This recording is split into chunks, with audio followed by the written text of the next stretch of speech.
सब लोग एक ऐसे करोड़पति की बर्बादी का जश्न मना रहे थे जिस पर उसने अनगिनत परिवारों को तबाह करने का आरोप था। लेकिन जब लूसिया, एक घरेलू सहायिका, काम वाली, ने उसकी रक्षा के लिए अपनी नौकरी दांव पर लगा दी, तो किसी ने कल्पना नहीं की थी कि वह एक ऐसा सच उजागर करने वाली थी जो सब कुछ नष्ट कर सकता है। लूसिया रामेश्वरम के हाथ इतने कांप रहे थे कि वह मुश्किल से उस मैनिला लिफाफे को पकड़ पा रही थीं जो उन्हें अभी अभी सौंपा गया था। वह मेहरोत्रा हवेली के बंद दरवाज़ों के सामने खड़ी थीं, वह घर जिसे उन्होंने इतने सालों तक अपना दूसरा घर माना था। और अब वे दरवाजे पीले टेप से सील थे जिस पर काले अक्षरों में लिखा था, संपत्ति जब्त, न्यायिक आदेश। बारिश इतनी जोर से गिर रही थी मानो वह पिछले कुछ हफ्तों में उनके जीवन में आए तूफान को दर्शा रही हो। हर बूंद उनके चेहरे पर गिरकर उन आंसुओं से मिल रही थी जिन्हें वह अब रोक नहीं सकती थीं। उस लिफाफे के अंदर आधिकारिक समन था। उस लिफाफे के अंदर वह आदेश था जो उन्हें उस व्यक्ति के खिलाफ गवाही देने के लिए मजबूर कर रहा था जो उनके मालिक से बढ़कर था। बीबी रामेश्वरम, उस कांस्टेबल की आवाज जिसने दस्तावेज सौंपे थे, तूफान की आवाज को चीरती हुई निकली। आपके पास 5 दिनों में पेश होना है। यदि आप उपस्थित नहीं हुई तो आपको अदालत की अवमानना के लिए गिरफ्तार किया जाएगा, समझा? लूसिया बिना बोले ही सिर हिला सकी। उनका गला इतनी तीव्र भावना से बंद था कि शारीरिक रूप से दर्द हो रहा था। कांस्टेबल उन्हें बारिश में अकेला छोड़कर चला गया। वह उस लिफाफे को ऐसे पकड़े हुए थी मानो वह मौत का वारंट हो। हे भगवान, मैं क्या करूंगी?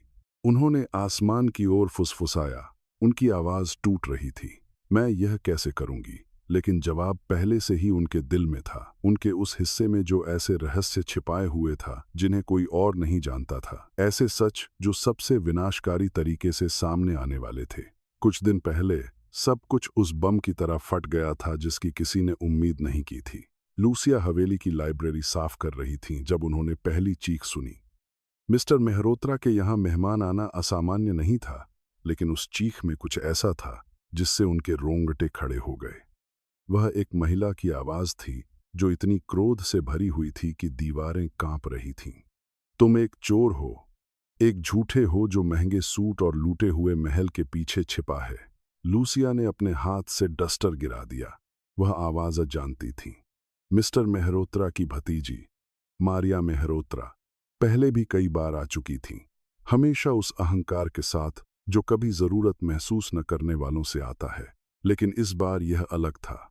इस बार वह आंखों में खून लिए आई थीं। मारिया, प्लीज, तुम्हें शांत होने और मुझे समझाने की जरूरत है। समझाना? समझाना? मारिया की हंसी टूटे हुए कांच जैसी थी। क्या तुम मुझे समझाना चाहती हो कि तुमने सैकड़ों परिवारों की जिंदगी कैसे बर्बाद की? तुमने बुजुर्गों को अपने धोखाधड़ी वाले स्कीम में अपनी पेंशन निवेश करने के लिए कैसे मनाया? लूसिया सावधानी से स्टडी रूम के आधे खुले दरवाजे की ओर बढ़ी। वहां से वह मिस्टर मेहरोत्रा को देख सकती थी। वह आदमी जो हमेशा गरिमा के साथ अपनी उम्र को संभालता था, अब ऐसा लग रहा था मानो वह कुछ ही सेकंड में 10 साल बूढ़ा हो गया हो। उनका चेहरा रंगहीन हो गया था। मुझे नहीं पता तुम किस बारे में बात कर रही हो। मेरे निवेश वैध हैं, सभी दस्तावेज, जाली दस्तावेज, मनगढ़ंत अनुबंध। मारिया ने कागजों का एक ढेर डेस्क पर इतनी जोर से फेंका कि कुछ जमीन पर गिर गए। ये सब यहाँ है। घोस्ट खातों में बैंक हस्तांतरण, निवेश प्रमाण पत्र जो कभी मौजूद ही नहीं थे। क्या तुम जानते हो कि कितने लोगों ने तुम पर भरोसा करके सब कुछ खो दिया? यह कोई गलती होगी। मैंने कभी नहीं। झूठ बोलना बंद करो। मारिया की चीख पूरी हवेली में गूंज उठी। मेरे पास सबूत हैं, मेरे पास गवाह हैं, मेरे पास पूरा परिवार है जो गवाही देने को तैयार है कि तुमने उन्हें गारंटीड रिटर्न का वादा कैसे किया। तुमने उनकी आखिरी कौड़ी तक लूटने के लिए अपनी प्रतिष्ठा का इस्तेमाल कैसे किया। लूसिया ने मिस्टर मेहरोत्रा को अपनी कुर्सी पर ढहते हुए देखा। उनका चेहरा अब सिर्फ पीला नहीं था बल्कि पूर्ण आतंक की अभिव्यक्ति से चिह्नित था। लूसिया, मैं तुम्हें तुम्हारी चाची की याद दिलाता हूँ। हर पवित्र चीज की कसम खाता हूँ, मैंने ये नहीं किया है। मेरे चाची का नाम मत लेना। वह देखकर शर्मिंदा होती कि तुम क्या बन गए हो। मारिया मुड़ी और जाने लगी, लेकिन बाहर निकलने से पहले उसने अपने आखिरी शब्द जहर से भरे खंजर की तरह फेंके। 3 दिनों में यह सब समाचार चैनलों पर होगा। सप्ताहांत तक तुम्हारा नाम धोखेबाज का पर्याय बन जाएगा। उम्मीद है तुम्हें ऐशो आराम की जिंदगी पसंद आई होगी, क्योंकि यह खत्म होने वाली है। इसके बाद जो दरवाजा जोर से बंद हुआ, उसने दीवारों पर टंगी पेंटिंग्स को भी हिला दिया। लूसिया स्टडी रूम में दाखिल हुई और मिस्टर मेहरोत्रा को वैसे ही पाया जैसे मारिया उन्हें छोड़कर गई थीं। अपनी कुर्सी पर ढहे हुए बिखरे हुए कागजों को ऐसे घूर रहे थे मानो वे जहरीले सांप हों। मिस्टर मेहरोत्रा। उनकी आवाज मुश्किल से एक फुसफुसाहट थी। उन्होंने ऊपर देखा और जो कुछ लूसिया ने उन आंखों में देखा उसने उनका दिल तोड़ दिया। यह अपराध बोध नहीं था, यह शुद्ध आतंक के साथ मिला हुआ पूर्ण भ्रम था। यह एक ऐसे आदमी की नज़र थी जिसकी पूरी जिंदगी उन अपराधों के कारण नष्ट हो रही थी जो उसे याद भी नहीं थे कि उसने किए हैं। लूसिया ने टूटी हुई आवाज में कहा, क्या तुम्हें लगता है कि मैं ऐसा कुछ कर सकती हूं कि मैं मासूम परिवारों को लूटूंगी? लूसिया कागजों को उठाकर जमीन से इकट्ठा करने के लिए आगे बढ़ी। उनकी नजरें कागजों पर थीं, उन दस्तख्तों पर जो मिस्टर मेहरोत्रा से मिलते जुलते थे, लेकिन उनके अंदर की कोई चीज कह रही थी कि वे सही नहीं थे। उन बैंक हस्तांतरणों पर जो उन्होंने वहां काम करने के इतने सालों में कभी नहीं सुने थे। मैं तुम्हारा दिल जानती हूं, उन्होंने आखिरकार जवाब दिया, और यह तुम नहीं हो, लेकिन दस्तावेज, हस्ताक्षर, सब कुछ ऐसा लगता है। उनकी आवाज पूरी तरह टूट गई। लूसिया, मैं क्या करूं? मैं यह कैसे साबित करूं कि मैंने वह नहीं किया है जो दस्तावेजों में हर छोटे विवरण तक दर्ज है? इससे पहले कि लूसिया जवाब दे पाती, स्टडी रूम का टेलीफोन बजना शुरू हो गया और अगले कुछ घंटों तक बजता रहा। पत्रकार, वकील, धमकी भरे संदेशों से भरे गुमनाम कॉल। बाहरी दुनिया को खबर मिल गई थी और मारिया द्वारा वादा किया गया तूफान भयानक गति से शुरू हो चुका था। अगली सुबह तक मेहरोत्रा हवेली न्यूज़ वैन से घिरी हुई थी। पत्रकार दरवाजे के पास आने वाले हर किसी से सवाल चिल्ला रहे थे। अखबारों की सुर्खियां क्रूर थीं। बहु करोड़पति व्यवसाय पर पेंशन घोटाले का आरोप, सैकड़ों परिवार धोखाधड़ी से बर्बाद, भेड़ की खाल में भेड़िया आखिरकार बेनकाब। लूसिया ने मिस्टर मेहरोत्रा को दिन ब दिन मुरझाते हुए देखा। उन्होंने खाना बंद कर दिया। वह मुश्किल से सोईं। वह घंटों अपने स्टडी रूम में दस्तावेजों की जांच करते रहे, उस स्पष्टीकरण की तलाश में जो नहीं आ रहा था। आपको कुछ खाना चाहिए? लूसिया हर सुबह उन्हें ट्रे लाकर समझाती थीं, जो हर रात वैसी ही लौट आती थी। जब परिवार सब कुछ खो चुके हैं तो मैं कैसे खा सकता हूं? उन्होंने जवाब दिया। उनकी आवाज हर दिन कमजोर होती जा रही थी। मैं कैसे जी सकता हूं यह जानते हुए कि जिन बुजुर्गों ने पूरी जिंदगी काम किया, अब उनके पास कुछ नहीं है, क्योंकि उन्होंने मुझ पर भरोसा किया, क्योंकि आपने यह नहीं किया। लूसिया ने उस विश्वास के साथ जोर दिया जो साधारण वफादारी से कहीं गहरे स्थान से आया था। और तुम यह कैसे जानती हो? मुझे अब खुद भी किसी चीज का यकीन नहीं है। फिर गिरफ्तारी का दिन आया। लूसिया वह दृश्य कभी नहीं भूल पाएंगी जब उन्होंने मिस्टर मेहरोत्रा को पुलिस अधिकारियों द्वारा उनके अपने घर से बाहर ले जाते देखा। उनके हाथ सामने की ओर हथकड़ी लगाए हुए थे, मानो वह एक खतरनाक अपराधी हों। कैमरों ने हर सेकंड रिकॉर्ड किया। तस्वीरों की फ्लैश लगातार बिजली की तरह चमक रही थीं। पत्रकारों की चीखें बाहर जमा हुए लोगों के अपमान के साथ मिल गई थीं। चोर, हमारा पैसा वापस कर दो, उसे जेल में सड़ने दो। सेबस्टियन मेहरोत्रा पुलिस वाहन की ओर सिर ऊंचा करके चले, लेकिन लूसिया, जो दूसरी मंजिल की खिड़की से देख रही थी, ने सच देखा।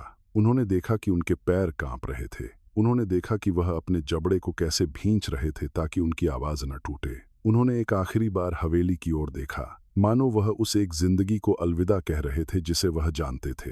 और फिर कुछ ऐसा हुआ जिसकी किसी ने उम्मीद नहीं की थी। जिस क्षण अधिकारी उन्हें वाहन में बिठाने वाले थे, एक बुजुर्ग महिला दर्शकों की भीड़ को तोड़कर आगे आ गई। लूसिया ने उन्हें समाचारों में पहचाना। वह डॉ सबसे पहली की एक पड़ी पर अड़ता रड़ता रखा है, एक पड़ी पर अड़ता रखा है। तेरेसा थी कथित पीड़ितों में से एक ऐसी महिला जिसने अपनी पूरी पेंशन खो दी थी, जो उनके दिवंगत पति की थी। मेरी आंखों में देखो, उन्होंने सेबेस्टियन से चीख कर कहा। उनकी आवाज टूट रही थी। मेरी आंखों में देखो और मुझे बताओ, तुमने यह क्यों किया? वह पेंशन ही मेरे एडवार्डो की आखिरी निशानी थी, मेरे पास जीने के लिए जो कुछ बचा था। सेबेस्टियन रुक गए। अधिकारियों ने उन्हें आगे बढ़ाने की कोशिश की, लेकिन उन्होंने धीरे से विरोध किया और उस बुजुर्ग महिला को सीधे देखने के लिए मुड़े। महोदया, उन्होंने परिस्थितियों के बावजूद साफ आवाज में कहा, मुझे नहीं पता कि यह कैसे हुआ, मुझे नहीं पता कि यह किसने किया, लेकिन मैं आपको हर पवित्र चीज की कसम खाता हूं कि मैं सच ढूंढ निकालूंगा और मैं ये सुनिश्चित करूंगा कि आपका खोया हुआ हर पैसा वापस मिले, भले ही मुझे इसके लिए उस हवेली की हर ईंट बेचनी पड़े। उनकी आवाज में ईमानदारी इतनी स्पष्ट थी कि कुछ पत्रकारों ने भी चिल्लाना बंद कर दिया। डॉ तेरेसा ने उनकी आंखों में झूठ की तलाश में उन्हें घूर कर देखा, उस क्रूरता की तलाश की जिसका वर्णन अखबारों में किया गया था। लेकिन जो कुछ उन्होंने देखा उसने उन्हें एक पल के लिए ही सही हिचकिचाने पर मजबूर कर दिया। लूसिया ने खिड़की से वह पल देखा और एक ऐसा फैसला किया जो सब कुछ बदल देगा। जब कुछ दिनों बाद समन आया, जब उन्हें गवाही देने का आदेश दिया गया, तो लूसिया जानती थीं कि उन्हें क्या करना है। वह सच बताएंगी, पूरा सच, भले ही इसका मतलब उन रहस्यों को उजागर करना हो जिन्हें उन्होंने सालों से छिपा रखा था, भले ही इसका मतलब वह सब कुछ दांव पर लगाना हो जो उनके पास था, क्योंकि वह कुछ ऐसा जानती थीं जो कोई और नहीं जानता था। उन्होंने कुछ ऐसा देखा था जो किसी और ने नहीं देखा था, और वह सच न केवल सेबेस्टियन मेहरोत्रा को बचा सकता था, बल्कि एक ऐसी साजिश को उजागर कर सकता था जो किसी भी कल्पना से कहीं ज्यादा गहरी और अंधेरी थी। अब उस समन को हाथों में लेकर बारिश में खड़ी लूसिया ने हवेली की सीलबंद खिड़कियों की ओर देखा और हवा में एक वादा फुसफुसाया, मैं यह करूंगी मिस्टर मेहरोत्रा, मैं सच बताऊंगी, चाहे इसकी कोई भी कीमत हो, क्योंकि कुछ सच इतने शक्तिशाली होते हैं कि वे भाग्य बदल देते हैं। आंसू उनके चेहरे से गिरते रहे क्योंकि वह उत्तरी प्रांतीय जेल के ठंडे गलियारे से गुजरीं। हर कदम कंक्रीट की दीवारों से गूंज रहा था। हर गूंज उन्हें याद दिला रही थी कि जिस आदमी से मिलने वह जा रही थीं, वह इस जगह पर रहने के लायक नहीं था। प्रतीक्षालय में अन्य महिलाएं उन्हें उस दया और पहचान के मिश्रण से देख रही थीं जिसे केवल वे ही साझा करते हैं, जिन्हें उस व्यक्ति के लिए प्यार करने का दर्द पता है जिसे दुनिया ने दोषी ठहराया है। जब स्टील का दरवाजा खुला तो लूसिया को लगा जैसे उनका दिल सीने से फाड़ लिया गया हो। पिंतीज सेबेस्टियन मेहरोत्रा पैर घसीटते हुए अंदर आए, एक खतरनाक अपराधी की तरह जंजीरों में जकड़े हुए। उनकी नारंगी वर्दी उस शरीर पर लटकी हुई थी जिसने इतना वजन खो दिया था कि वह उस इंसान का भूत लग रहे थे जो वह कभी थे। लेकिन जिस चीज ने लूसिया को सबसे ज्यादा तोड़ दिया वह थीं उनकी आंखें। वह आंखें जो हमेशा गरिमा और शक्ति से चमकती थीं, अब बुझी हुई थीं, मृत थीं, मानो आशा पूरी तरह से वाष्पित हो गई हो। वह उनके सामने बैठ गए बिना कुछ कहे, इससे पहले कि वह नजर उठा पाती। कई सेकंड बीत गए। तुम्हें नहीं आना चाहिए था। कई सेकंड बीत गए। तुम्हें नहीं आना चाहिए था, उन्होंने आखिरकार कहा। उनकी आवाज मुश्किल से एक टूटी हुई फुसफुसाहट थी। इससे सब कुछ और मुश्किल हो जाएगा। किसके लिए मुश्किल? लूसिया ने टेबल पर अपना हाथ बढ़ाया। उन्हें छूने से ठीक पहले रुक गईं, क्योंकि नियम इसकी अनुमति नहीं देते थे। आपके लिए जो यहाँ उस चीज के लिए बंद हैं जो आपने नहीं की, या मेरे लिए जिसे यह जानते हुए जीना है कि मैं आपकी मदद करने के लिए कुछ नहीं कर सकी। तुम कुछ नहीं कर सकती। दस्तावेज असली हैं, हस्ताक्षर मेरे हैं, बैंक हस्तांतरण पर मेरा नाम है। सेबेस्टियन ने अपनी आंखें कसकर बंद कर लीं। कल रात मेरे वकील ने मुझसे मुलाकात की थी। उन्होंने कहा कि मुझे अभियोजन पक्ष के साथ एक समझौता करने पर विचार करना चाहिए, दोषी मानना चाहिए, एक कम सजा स्वीकार करना। मैं एक लंबी सुनवाई से बचूंगा जिसे मैं वैसे भी हारने वाला हूं। नहीं, आप नहीं कर सकते। मेरे पास और क्या विकल्प है? पहली बार उन्होंने ऊपर देखा और उन आंखों में दर्द इतना तीव्र था कि लूसिया को अपना होंठ काटना पड़ा ताकि वह सिसक न सके। यहां मेरा हर दिन गुजरना मेरे नाम को कीचड़ में घसीटने जैसा है। हर दिन ज्यादा परिवार टीवी पर आते हैं, यह बताते हुए कि मैंने उन्हें कैसे ठगा, मैंने उनकी जिंदगी कैसे बर्बाद की। क्या तुम जानती हो कि उन कहानियों को सुनना और कुछ न कर पाना कैसा लगता है? यह जानना कि ऐसे बुजुर्ग हैं जो शरणालयों में इसलिए सो रहे हैं क्योंकि कथित तौर पर मैंने उनकी बचत चुरा ली, लेकिन आपने नहीं किया, और मैं इसे कैसे साबित करूं? लूसिया, बताओ, मैं कैसे साबित करूं कि मैंने कुछ ऐसा नहीं किया है जब सभी सबूत इसके विपरीत कहते हैं? इससे पहले कि लूसिया जवाब दे पाती, एक गार्ड ने मेज पर दस्तक दी। 5 मिनट।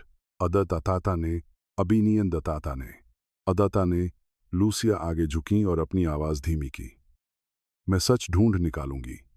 मैं पता लगाऊंगी कि वास्तव में क्या हुआ, किसने यह किया, और मैं वह सबूत लाऊंगी जिसकी आपको जरूरत है। लूसिया, प्लीज, मेरे लिए खुद को खतरे में मत डालो। अगर कोई इन सब चीजों को रचने में सक्षम था, एक इतना सही झूठ का जाल बनाने में, तो तुम्हें क्या लगता है कि वे एक ऐसी औरत का क्या करेंगे जो सच को उजागर करने की कोशिश करती है? मुझे कोई परवाह नहीं कि वे मेरे साथ क्या करते हैं। उन्होंने ऐसे साहस से जवाब दिया जिसने दोनों को चौंका दिया। आपने मुझे काम दिया जब कोई और नहीं देता। आपने मेरे साथ सम्मान से पेश आए जब दुनिया मुझे सिर्फ एक नौकरानी के रूप में देखती थी। आपने मेरी मदद की जब मेरा बेटा बीमार था और मेरे पास दवाओं के लिए पैसे नहीं थे। क्या आपको लगता है कि मैं आपको अब छोड़ दूंगी? सेबस्टियन ने उन आंखों से उन्हें देखा जो रोके हुए आंसुओं से चमक रही थीं। मुझे नहीं पता था कि तुम्हें यह याद है। मुझे सब कुछ याद है, और इसीलिए मैं जानती हूं कि मेरे सामने बैठा आदमी वह करने में असमर्थ है जिसका उस पर आरोप है। समय समाप्त, गार्ड ने घोषणा की। सेबस्टियन को उनकी कोठरी में वापस ले जाया गया। लूसिया जेल से एक जलती हुई दृढ़ संकल्प के साथ बाहर निकली, लेकिन वह दृढ़ संकल्प तब जम गया जब उन्होंने पास के एक खोखे पर उस दिन का अखबार देखा। शीर्षक बड़े अक्षरों में चिल्ला रहा था, पीड़ितों की नई संख्या सामने आई। बुजुर्ग महिला ने पारिवारिक विरासत खोई। मेहरोत्रा घोटाले में सब कुछ नीचे डॉ तेरेसा कैंपोस की एक तस्वीर थी। वही बुजुर्ग महिला जिसने गिरफ्तारी के दिन सेबस्टियन को ललकारा था। लेख में विस्तार से बताया गया था कि उन्होंने सब कुछ कैसे खो दिया था।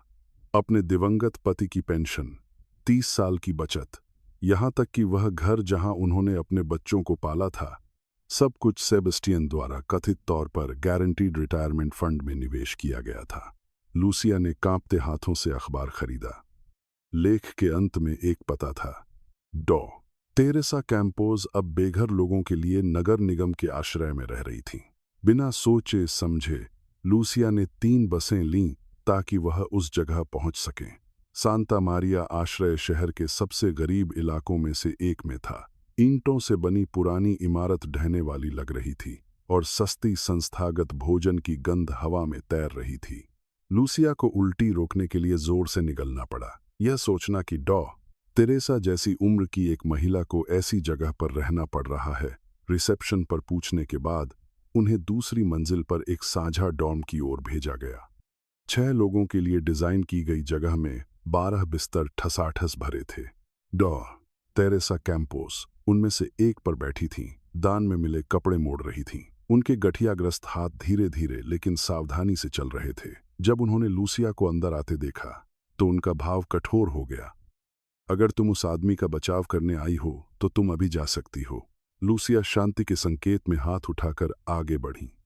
मैं सिर्फ समझना चाहती हूं कि क्या हुआ। मैं आपकी कहानी सुनना चाहती हूं। मेरी कहानी? डॉ तेरेसा ने कड़वाहट से हंसते हुए कहा।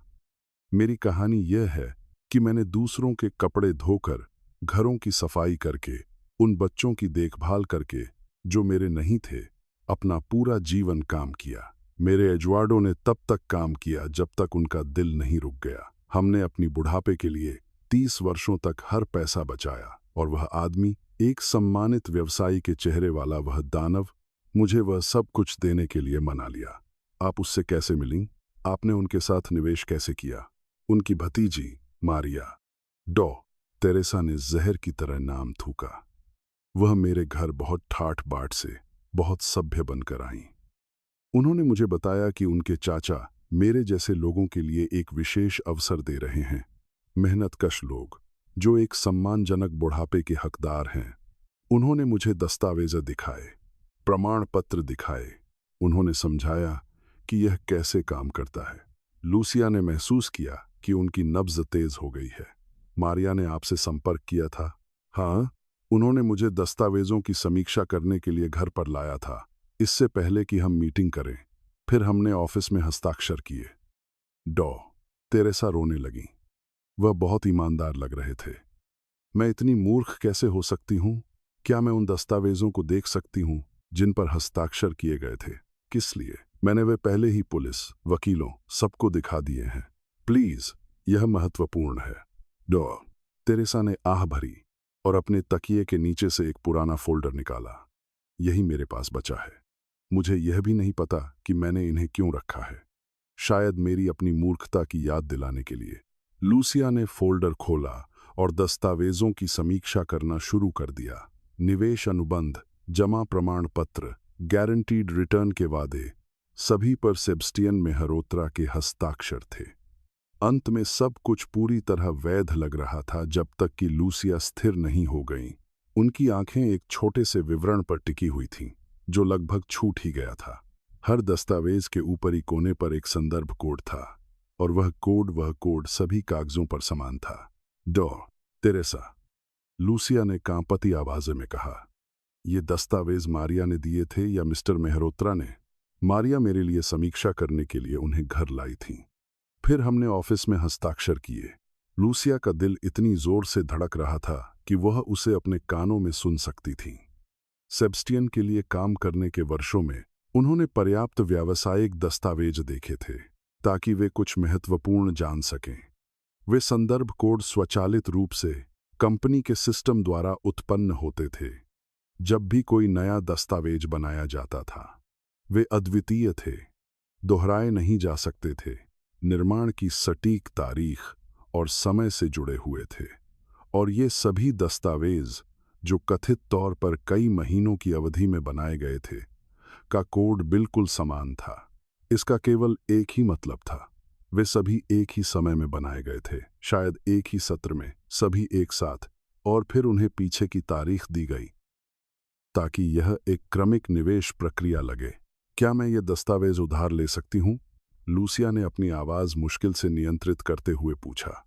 मुझे उनकी जरूरत है। इन्हें ले जाओ। डॉ. तेरेसा ने आंसू पोंछे। वैसे भी वे मेरे दिल को तोड़ने के अलावा किसी और काम के नहीं हैं जब भी मैं उन्हें देखती हूँ। लूसिया दस्तावेजों को अपनी छाती से सटाए आश्रय से दौड़ती हुई निकलीं। उन्हें अपने संदेह की पुष्टि करने की जरूरत थी। उन्हें यह पुष्टि करने की जरूरत थी कि वह वहां चीजें नहीं देख रही थीं जहां वे नहीं थीं।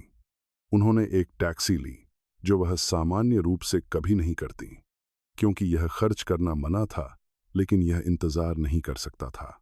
उन्होंने ड्राइवर को उस एकमात्र व्यक्ति के पते पर जाने को कहा जो मदद कर सकता था, रॉबर्ट सालाज़ार, वह अकाउंटेंट जो सेवानिवृत्त होने से पहले दशकों तक सेबस्टियन के लिए काम करता था।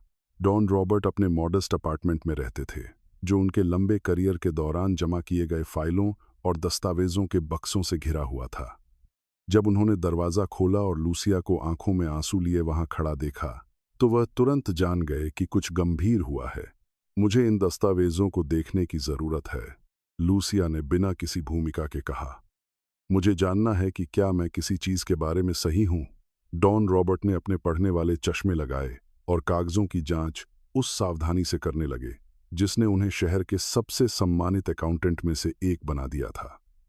लूसिया ने उन्हें भ्रम से आश्चर्य और अंत में पूर्ण आतंक की अभिव्यक्ति में बदलते देखा। हे भगवान, उन्होंने फुसफुसाया, ये दस्तावेज नकली हैं। क्या आप निश्चित हैं? पूरी तरह से निश्चित। यहां देखो। उन्होंने उन कोडों की ओर इशारा किया जो लूसिया ने लिखे थे। ये कोड असंभव हैं। सेबस्टियन का सिस्टम एक एल्गोरिथम पर आधारित अद्वितीय कोड उत्पन्न करता है, जिसमें तारीख, समय और एक अनुक्रम संख्या शामिल होती है। यह असंभव है कि महीनों के अंतराल पर बनाए गए दस्तावेजों के कोड एक जैसे हों। और हस्ताक्षर। डॉन रॉबर्ट ने एक आवर्धक लेंस निकाला और दस्तखतों की सावधानी से जांच की। वे अच्छे हैं, बहुत अच्छे हैं, लेकिन यहां देखो। उन्होंने लगभग अदृश्य विवरण की ओर इशारा किया। कलम का दबाव सभी हस्ताक्षरों पर पूरी तरह से समान है। यह बहुत समान है।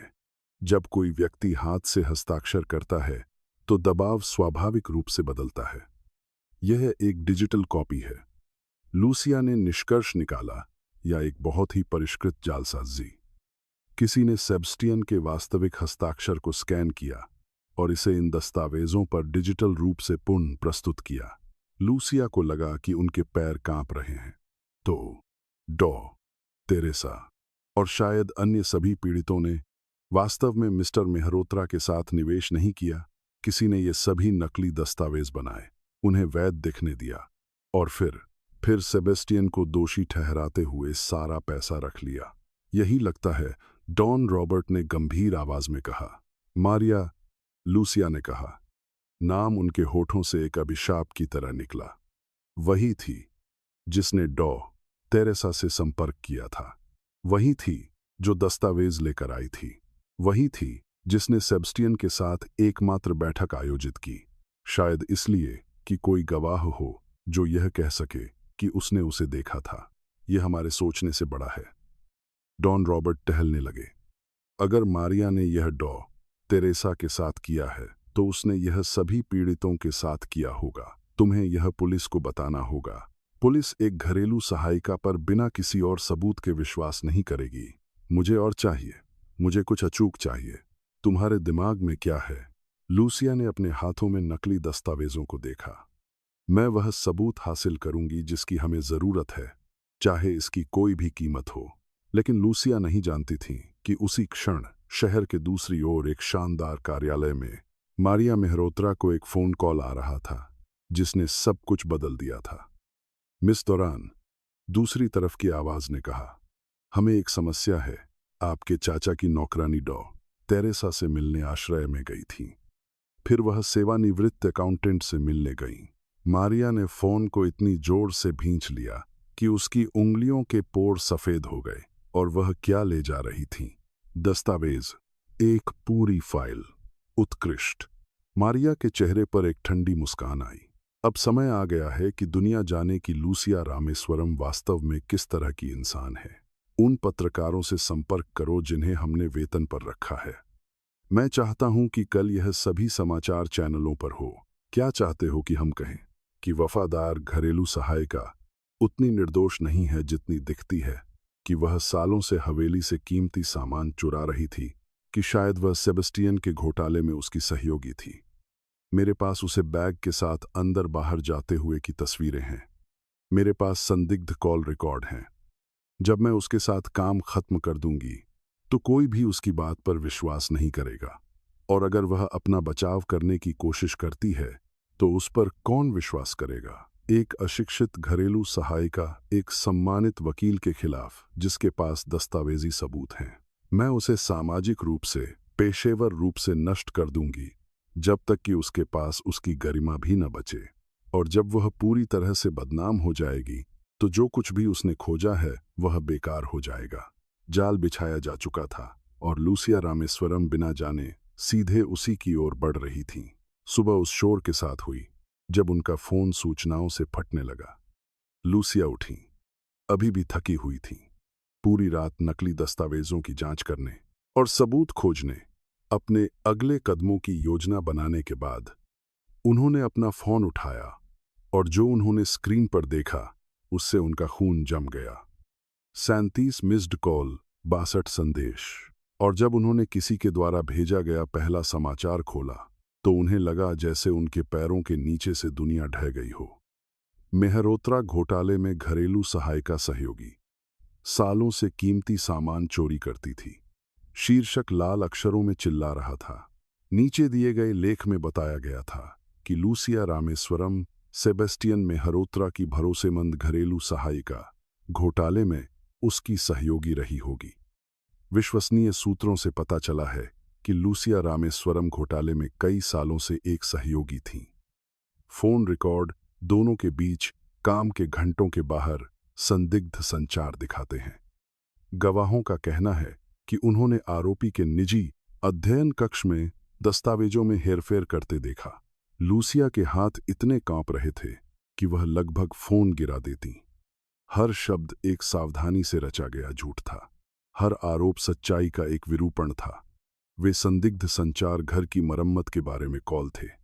दस्तावेजों में हेरफेर करने के वे क्षण वे अपनी ड्यूटी के हिस्से के रूप में कागजातों को व्यवस्थित और संग्रहित कर रही थीं। फोन उनके हाथ में बजा। यह उनकी बड़ी बेटी डेनियला का था। माँ, बेटी की आवाज टूटी हुई, रोती हुई थी। माँ, क्या हो रहा है? वे तुम्हारे बारे में टीवी पर भयानक बातें कह रहे हैं। मेरे सहकर्मी मुझे लेख भेजते रहते हैं और पूछते रहते हैं कि क्या यह सच है कि मेरी माँ चोर है। नहीं मेरी जान, यह सच नहीं है। इनमें से कुछ भी सच नहीं है।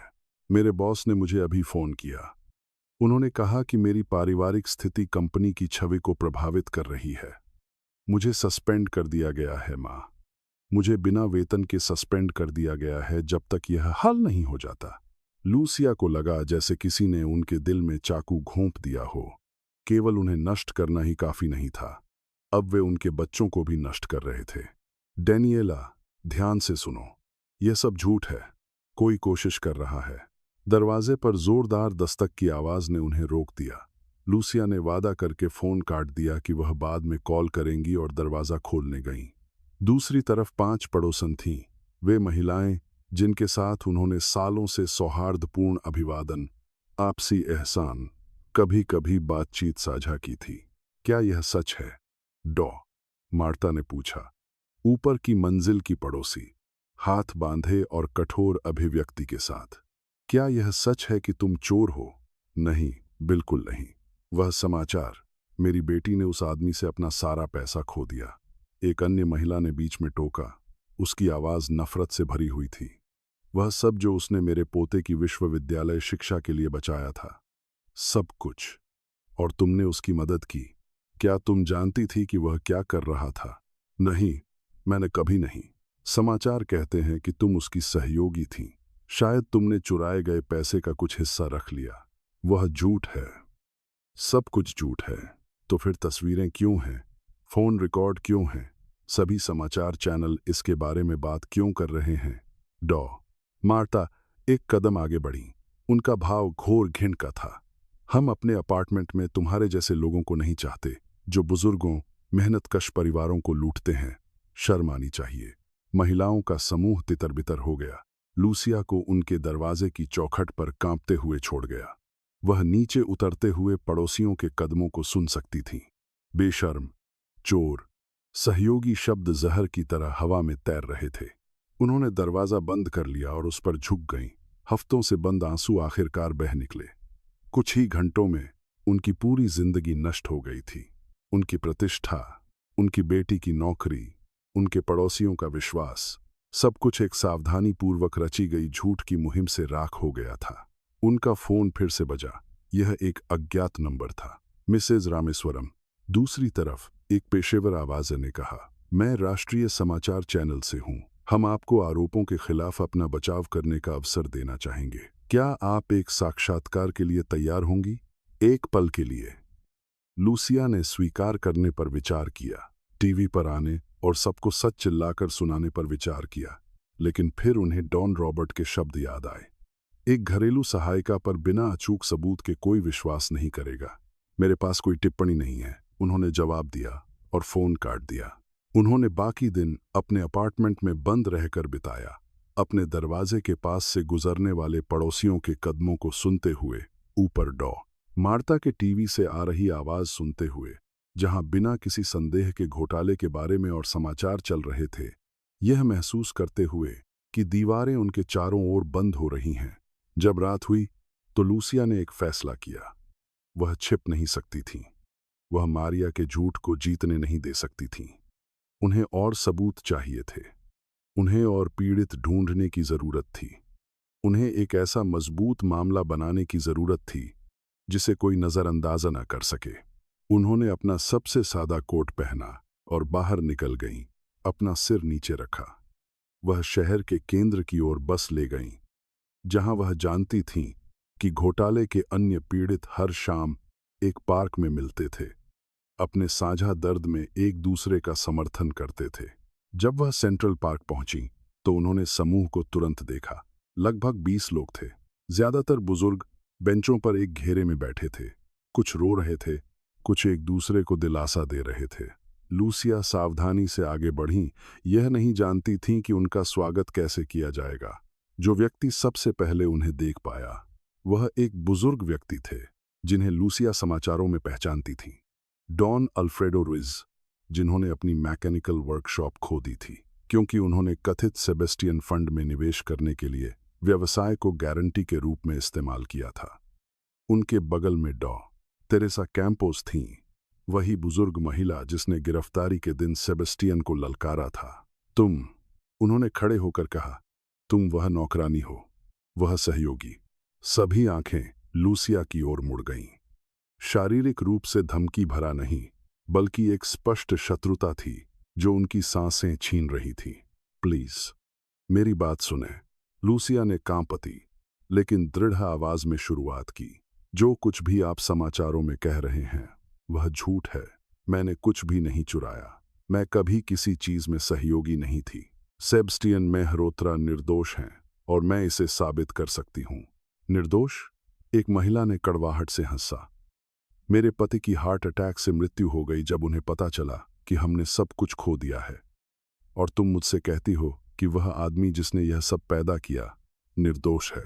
उसने यह पैदा नहीं किया, किसी और ने किया और उसे दोषी ठहराया। और हमें तुम पर विश्वास क्यों करना चाहिए? डॉन अल्फ्रेडो ने पूछा।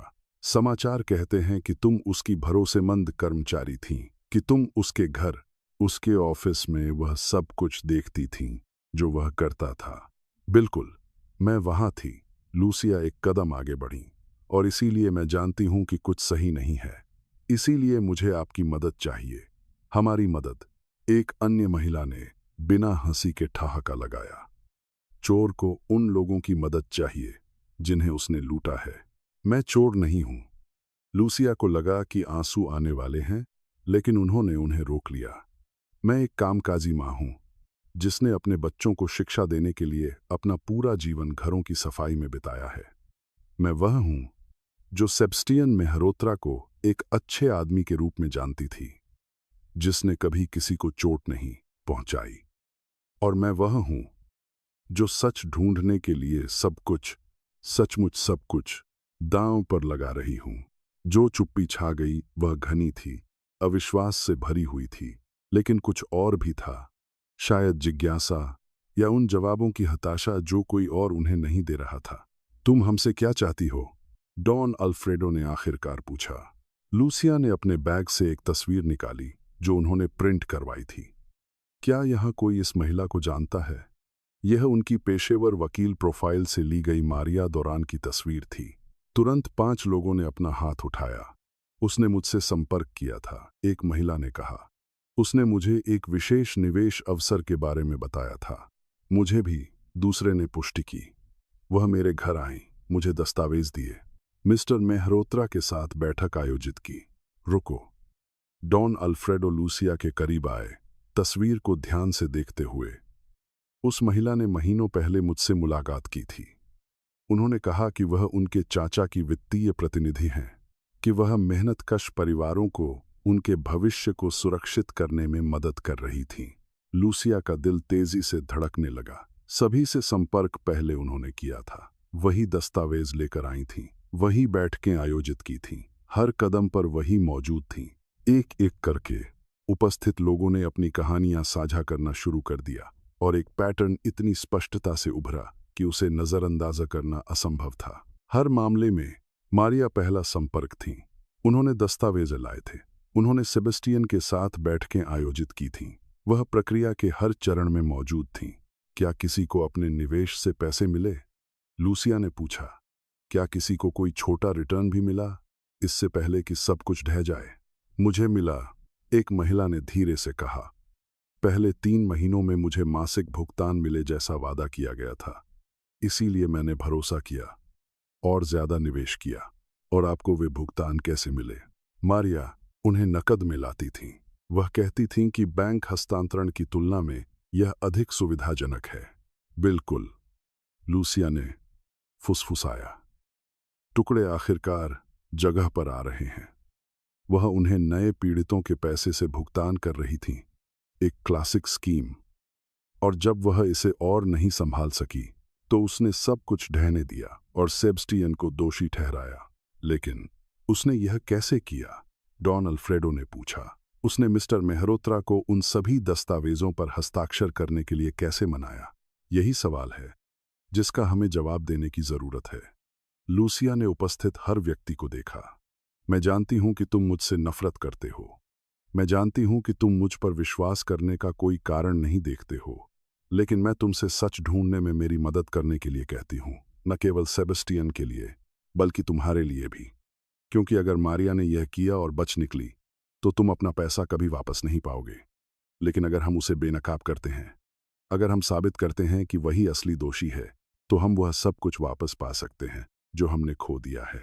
जो महिला अपने पति को खो चुकी थी, उनकी आवाज में अभी भी दर्द था, लेकिन अब कुछ और भी था। आशा, छोटी, नाजुक, लेकिन आखिरकार आशा। मुझे हर उस चीज को विस्तार से लिखने की जरूरत है कि आपसे संपर्क कैसे किया गया था, लूसिया ने कहा। हर विवरण, हर तारीख, मारिया के साथ हर बातचीत। मुझे उन सभी दस्तावेजों की प्रतियां चाहिए जो उन्होंने आपको दिए थे, और मुझे इस बात पर गवाही देने के लिए तैयार रहने की जरूरत है कि वास्तव में क्या हुआ था। डॉन अल्फ्रेडो ने अपना हाथ बढ़ाया।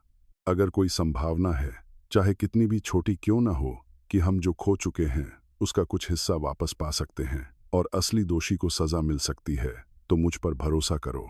एक एक करके बाकी लोगों ने भी मदद करने के लिए सहमति व्यक्त की। यह अभी तक विश्वास नहीं था, लेकिन यह एक शुरुआत थी। लूसिया उस रात पार्क से 20 लिखित गवाही लेकर निकली और एक नए दृढ़ संकल्प के साथ। लेकिन जब वह बस स्टॉप पर पहुंची तो उन्होंने कुछ ऐसा देखा जिससे उनका दिल बैठ गया। मारिया दौरान वहां थीं, एक काली कार से सटकर उनका इंतजार कर रही थीं। प्रभावशाली, मारिया ने ठंडी मुस्कान के साथ कहा, मुझे सच में लगा था कि तुम्हारी प्रतिष्ठा बर्बाद करने के बाद, तुम्हारी बेटी की नौकरी नष्ट करने के बाद और तुम्हें सामाजिक बहिष्कृत बनाने के बाद तुम हार मानने के लिए पर्याप्त समझदार होगी। लेकिन तुम यहां हो, अपने छोटे सैनिकों को इकट्ठा कर रही हो। मैं जानती हूं कि तुमने क्या किया। लूसिया ने उनका सामना किया, हालांकि उनके पैर कांप रहे थे। मैं जानती हूं कि तुमने पूरा घोटाला रचा, तुमने दस्तावेज जाली किए, तुमने उन परिवारों का पैसा चुराया, और तुम पर कौन विश्वास करेगा? एक सम्मानित वकील के खिलाफ आरोप लगाई गई एक घरेलू सहायिका। मारिया लूसिया के करीब आईं, उनकी आवाज एक जहरीली फुसफुसाहट में धीमी हो गई। मैंने तुम्हें दूर हटने का मौका दिया था, मैंने तुम्हें चेतावनी दी थी, लेकिन तुमने नायिका बनने का फैसला किया। इसलिए अब मैं तुम्हें इतनी पूरी तरह से नष्ट कर दूंगी कि जब मैं तुम्हारे साथ काम खत्म करूंगी तो तुम्हारे अपने बच्चे भी तुम्हारा उपनाम रखने पर शर्मिंदा होंगे। जो चाहो मेरे साथ करो। लूसिया ने चुनौती भरी ठोड़ी उठाते हुए कहा, लेकिन सच सामने आएगा, और जब ऐसा होगा तो तुम हर उस जिंदगी के लिए भुगतान करोगी जिसे तुमने बर्बाद किया है। मारिया ने एक लंबे समय तक लूसिया को घूरा, फिर उन्होंने एक हंसी छोड़ी जो टूटे हुए कांच जैसी लग रही थी। कितना मार्मिक, जासूस बनने वाली घरेलू सहायिका। इसे देखना मजेदार होगा। वह अपनी कार में बैठ गईं और दूर चली गईं। लूसिया को बस स्टॉप पर कांपते हुए छोड़ गईं। लेकिन लूसिया नहीं जानती थीं कि पार्क के सामने वाली इमारत की एक खिड़की से कोई इस पूरे दृश्य को देख रहा था। कोई जिसने लूसिया और मारिया के बीच की मुलाकात की तस्वीरें खींची थीं। कोई जिसने अभी अभी कुछ ऐसा खोजा था जो पूरे मामले को बदल देगा। और कल वह व्यक्ति एक कॉल करेगा जो एक ऐसी घटनाओं की श्रृंखला शुरू करेगा जिसे रोकना असंभव होगा। लूसिया का फोन सुबह 6 बजे बजा। यह एक अज्ञात नंबर था, और जो कुछ हुआ था उसके बाद उनकी पहली प्रवृत्ति इसे अनदेखा करना था। लेकिन कुछ चीज ने उन्हें जवाब देने के लिए प्रेरित किया। मिसेज रामेश्वरम। दूसरी तरफ की आवाज जवान, महिला और कांपती हुई थी। मेरा नाम पत्रिशा मिंडेज है। मैंने 2 साल तक मारिया दोरान के कार्यालय में कानूनी सहायक के रूप में काम किया। मुझे आपसे तुरंत बात करने की जरूरत है। लूसिया बिस्तर पर बैठ गईं, पूरी तरह से सतर्क। तुमने मेरा नंबर कैसे पाया? इससे कोई फर्क नहीं पड़ता। जो मायने रखता है वह यह है कि मेरे पास जानकारी है, ऐसी जानकारी जो सब कुछ बदल सकती है। लेकिन हमें व्यक्तिगत रूप से मिलना होगा।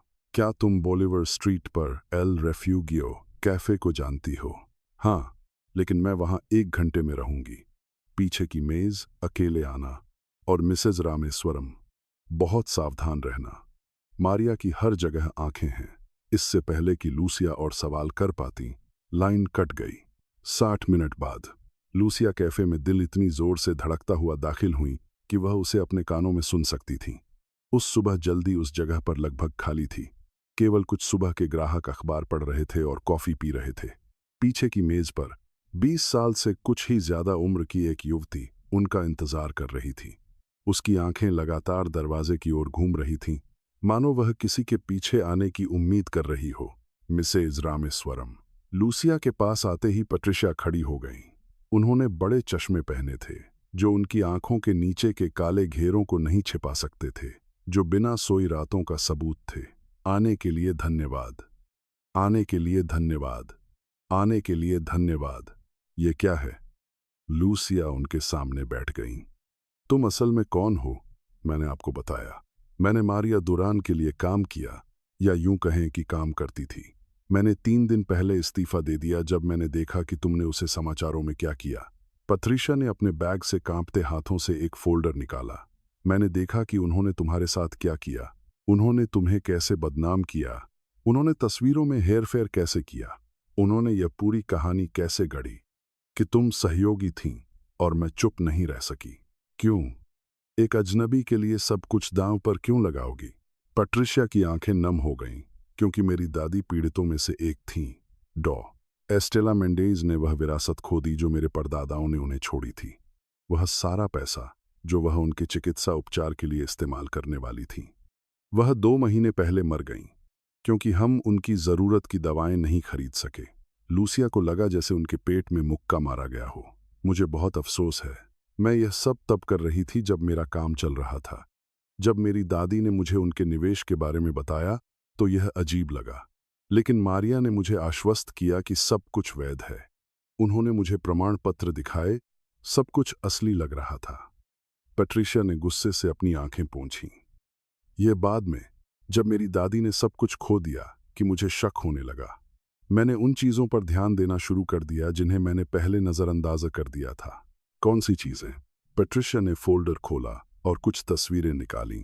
6 महीने पहले मारिया ने मुझे पुराने फाइलों से मिस्टर मेहरोत्रा के हस्ताक्षर स्कैन करने के लिए कहा था। उन्होंने कहा कि उन्हें एक डिजिटल डेटाबेस बनाने की जरूरत है। उस समय मुझे कुछ भी अजीब नहीं लगा। तस्वीरों में सेबस्टियन के अलग अलग कोणों, अलग अलग दबावों, अलग अलग शैलियों में हस्ताक्षर थे। यह उनके हस्ताक्षर की एक पूरी लाइब्रेरी थी। इसके साथ, पैट्रिशिया ने बताया, कोई भी सक्षम ग्राफिक डिजाइनर उनके हस्ताक्षर को डिजिटल रूप से फिर से बना सकता था और उसे जहां चाहे वहां रख सकता था। लेकिन इससे यह पुष्टि नहीं होती कि मारिया ने यह किया। रुको, पैट्रिशिया ने और कागजात निकाले। जब भी हमने ऑफिस में प्रिंट किया, प्रिंटर एक अदृश्य ट्रैकिंग कोड छोड़ता था। यह एक मानक सुरक्षा उपाय है। ये वे रिपोर्ट हैं जो मैंने इस्तीफा देने से पहले हासिल की थीं। लूसिया ने तकनीकी पन्नों की जांच की। वे तकनीकी रिकॉर्ड थे जो दिखाते थे कि कौन सी फाइलें कब और किस कंप्यूटर से प्रिंट की गई थीं। तारीखें देखें, पैट्रिशिया ने इशारा किया। पीड़ितों को मिले सभी निवेश अनुबंध एक ही सप्ताह में प्रिंट किए गए थे। सभी मारिया के व्यक्तिगत कंप्यूटर से, सभी सुबह 2 बजे, जब ऑफिस में कोई और नहीं था। लूसिया का दिल इतनी जोर से धड़क रहा था कि वह मुश्किल से सांस ले पा रही थी। वह उन सभी को एक ही बार में क्यों प्रिंट करेंगी, यदि वे कथित तौर पर महीनों में बनाए गए थे? बिल्कुल, क्योंकि उन्होंने उन सभी को एक बार में बनाया और फिर उन्हें नकली तारीखें दीं, पीछे की तारीख वाले दस्तावेज, ताकि यह एक क्रमिक निवेश प्रक्रिया लगे। यह वही है जिसकी हमें जरूरत है। लूसिया ने कांपते हाथों से कागजात लिए। तुमने पुलिस को यह क्यों नहीं बताया? मैंने कोशिश की। पैट्रिशिया की आवाज टूट गई। मैं 2 दिन पहले पुलिस स्टेशन गई थी। जिस अधिकारी ने मेरी बात सुनी, उसने मेरी कहानी सुनी, दस्तावेजों की समीक्षा की और मुझे औपचारिक बयान देने के लिए अगले दिन वापस आने को कहा। उस रात मुझे मारिया का फोन आया। उन्होंने कहा कि वह जानती है कि मैंने क्या किया है, कि पुलिस में उनके संपर्क हैं, कि अगर मैं चुप नहीं रही तो वह मुझ पर गोपनीय दस्तावेजों की चोरी का आरोप लगाएंगी और मुझे कानूनी रूप से नष्ट कर देंगी। और फिर भी तुमने मुझसे संपर्क करने का फैसला किया। जब मैंने तुम्हें कल पार्क में उन लोगों से बात करते देखा जिन्होंने सब कुछ खो दिया, अपनी प्रतिष्ठा, अपनी सुरक्षा, सब कुछ सच की तलाश में दांव पर लगा दिया। पत्रिसिया ने अपने आंसू पोंछे। मैंने अपनी दादी के बारे में सोचा कि कैसे वह यह मानते हुए मर गईं कि वह मूर्ख थीं क्योंकि उन्होंने भरोसा किया था। मैंने सोचा कि अगर मैंने कुछ नहीं किया तो उनकी मृत्यु का कोई मतलब नहीं होगा। लूसिया ने अपना हाथ बढ़ाया और पैट्रिशिया का हाथ पकड़ा। आपकी दादी आप पर गर्व करेंगी। एक और बात है जिसे आपको जानने की जरूरत है। पैट्रिशिया ने एक और दस्तावेज निकाला। पैसा, वह सारा पैसा जो पीड़ितों ने निवेश किया था, मैंने उसे ट्रैक किया। कैसे? मेरे पास फर्म के खातों तक पहुंच थी, पूरे नंबर नहीं लेकिन जानकारी के अंश। जब मैंने संदिग्ध गतिविधियों को देखा तो मैंने स्क्रीनशॉट लेना शुरू कर दिया। यहां देखें, तस्वीरों में एक कॉरपोरेट खाते से दूसरे खाते में बड़े हस्तांतरण दिखाए गए थे, एक ऐसे नाम के साथ जिसने लूसिया को सांस रोके रखा। मारिया दुरान चैरिटेबल फाउंडेशन। एक चैरिटेबल फाउंडेशन, लूसिया ने फुसफुसाया। उन्होंने चुराए गए पैसे का इस्तेमाल अपना चैरिटेबल फाउंडेशन बनाने के लिए किया। यह एक तरह से शानदार है, एक विकृत तरीके से। पैसा कानूनी तौर पर उनके नाम पर है, लेकिन गैर लाभकारी संगठन की स्थिति के तहत सुरक्षित है। वह इसे जो चाहें उसके लिए इस्तेमाल कर सकती हैं। यात्राएं, कार्यक्रम, यहां तक कि एक कार्यकारी निदेशक के रूप में खुद को एक बड़ा वेतन भी दे सकती हैं। यह सब समुदाय की मदद करने का दिखावा करते हुए, और कोई शक नहीं करता क्योंकि वह धर्मार्थ काम कर रही है। बिल्कुल। वास्तव में पिछले हफ्ते उन्हें उनके परोपकारी कार्यों के लिए एक पुरस्कार मिला। मेरी तरह के परिवारों के दुख पर सब कुछ बनाया गया है। लूसिया ने अपने सीने में एक ऐसी आग महसूस की जो पहले कभी महसूस नहीं की गई, किसी भी भावना से अलग थी। यह अंधा क्रोध नहीं था, यह शुद्ध आग में क्रिस्टलीकृत दृढ़ संकल्प था। मुझे इन सब की प्रतियां चाहिए, उन्होंने दृढ़ता से कहा। मैंने पहले ही बना ली हैं। पैट्रिशिया ने उन्हें एक मेमोरी यूएसबी दी। सब कुछ वहीं है, प्रिंटर रिकॉर्ड, नकली बैंक हस्तांतरण के स्क्रीनशॉट, वे ईमेल जहां मारिया ने मुझे हस्ताक्षर स्कैन करने के लिए कहा था, सब कुछ। पैट्रिशिया, समझती हो इसका क्या मतलब है? अगर तुम गवाही देती हो और सार्वजनिक रूप से ये सबूत पेश करती हो तो मारिया तुम पर हर उस चीज के साथ हमला करेगी जो वह कर सकती है। मुझे पता है। युवती ने गहरी सांस ली, लेकिन मेरी दादी ने अपना आखिरी दिन यह मानते हुए बिताया कि वह असफल थीं, कि वह भरोसा करने में मूर्ख थीं। वह उस शर्म के साथ मर गईं। मैं सभी अन्य पीड़ितों को उसी शर्म के साथ जीने नहीं दे सकती। जब मैं सच जानती हूं, मैं नहीं कर सकती। दोनों महिलाएं एक पल के लिए चुप रहीं। हर कोई उस भार को संसाधित कर रहा था जिसका वे सामना करने वाले थे। एक चीज है जो मैं नहीं समझी, लूसिया ने अंत में कहा। मारिया ने सेबस्टियन से मूल दस्तावेजों पर हस्ताक्षर कैसे करवाए? भले ही वह बाद में डिजिटल रूप से उनके हस्ताक्षर की नकल कर सकती थीं, उसे कॉपी करने के लिए एक वास्तविक हस्ताक्षर की आवश्यकता होगी। मुझे भी यही सवाल था। पैट्रिशिया ने स्वीकार किया। जब तक मुझे यह नहीं मिला, उन्होंने अपना फोन निकाला और एक वीडियो दिखाया। तारीख से पता चला कि इसे महीनों पहले रिकॉर्ड किया गया था। स्क्रीन पर सेबस्टियन मेहरोत्रा अपने कार्यालय में बैठे थे, दस्तावेजों के एक ढेर पर हस्ताक्षर कर रहे थे, जबकि मारिया उनके बगल में खड़ी थीं। आज तुम्हें हस्ताक्षर करने के लिए क्या लाया है, चाचा? मारिया की आवाज वीडियो में सुनी जा सकती थी। वार्षिक ऑडिट के दस्तावेज हमेशा की तरह सेबेस्टियन ने अपने डेस्क पर अन्य कागजातों की जांच करते हुए यांत्रिक रूप से हस्ताक्षर करते हुए जवाब दिया, सही। हमेशा की तरह 23 पृष्ठों का वार्षिक ऑडिट। सेबेस्टियन ने स्पष्ट रूप से विचलित होकर हस्ताक्षर करना जारी रखा, पूरी तरह से अपनी भतीजी पर भरोसा करते हुए। वीडियो समाप्त हो गया। क्या तुम देखती हो कि उन्होंने क्या किया? पैट्रिशिया ने पूछा। उन्होंने उन्हें बताया कि वे ऑडिट दस्तावेज थे, शायद कुछ ऐसा जिस पर वह हर साल नियमित रूप से हस्ताक्षर करते थे, लेकिन उन कागजातों में हस्ताक्षर करने के लिए जगह के साथ शायद कोरे कागज थे। एक बार जब उनके पास हस्ताक्षर हो गए तो वह उन हस्ताक्षरों के ऊपर कोई भी अनुबंध प्रिंट कर सकती थी। हे भगवान! लूसिया ने अपना हाथ अपने मुंह पर रख लिया। उसने उसके भरोसे का उसके खिलाफ इस्तेमाल किया। उस परिवार पर जिस पर वह आंख बंद करके भरोसा करती थी, सबसे बुरा विश्वासघात अंदर से आता है, पत्रिशिया ने उदासी से कहा। लूसिया ने मेमोरी यूएसबी को अपने बैग में ऐसे रखा मानो वह दुनिया का सबसे कीमती खजाना हो, क्योंकि यह वह चाबी थी जो सेबस्टियन की जंजीरें खोलेगी। यह वह सबूत था जो मारिया को बेनकाब करेगा। यह वह न्याय था जिसके हकदार पीड़ित थे। अब तुम क्या करोगी? पत्रिशिया ने पूछा। मैं इसे सही लोगों के पास ले जाऊंगी, लेकिन पहले। लूसिया ने अपनी घड़ी देखी। पहले मुझे किसी से मुलाकात करने की जरूरत है। 2 घंटे बाद लूसिया फिर से जेल के विजिटिंग रूम में थी। जब सेबेस्टियन को लाया गया तो वह पिछली बार से भी बदतर दिख रहे थे। उन्होंने और वजन खो दिया था। उनकी आंखें और ज्यादा धंसी हुई थीं। उनके हाथ लगातार कांप रहे थे। वह उनके सामने बैठे बिना कुछ कहे, मानो उनके पास बात करने की भी ऊर्जा नहीं बची थी। मिस्टर मेहरोत्रा, लूसिया ने धीरे से शुरुआत की, आपको मुझे बहुत ध्यान से सुनना होगा। मुझे प्ली हार मत मानो।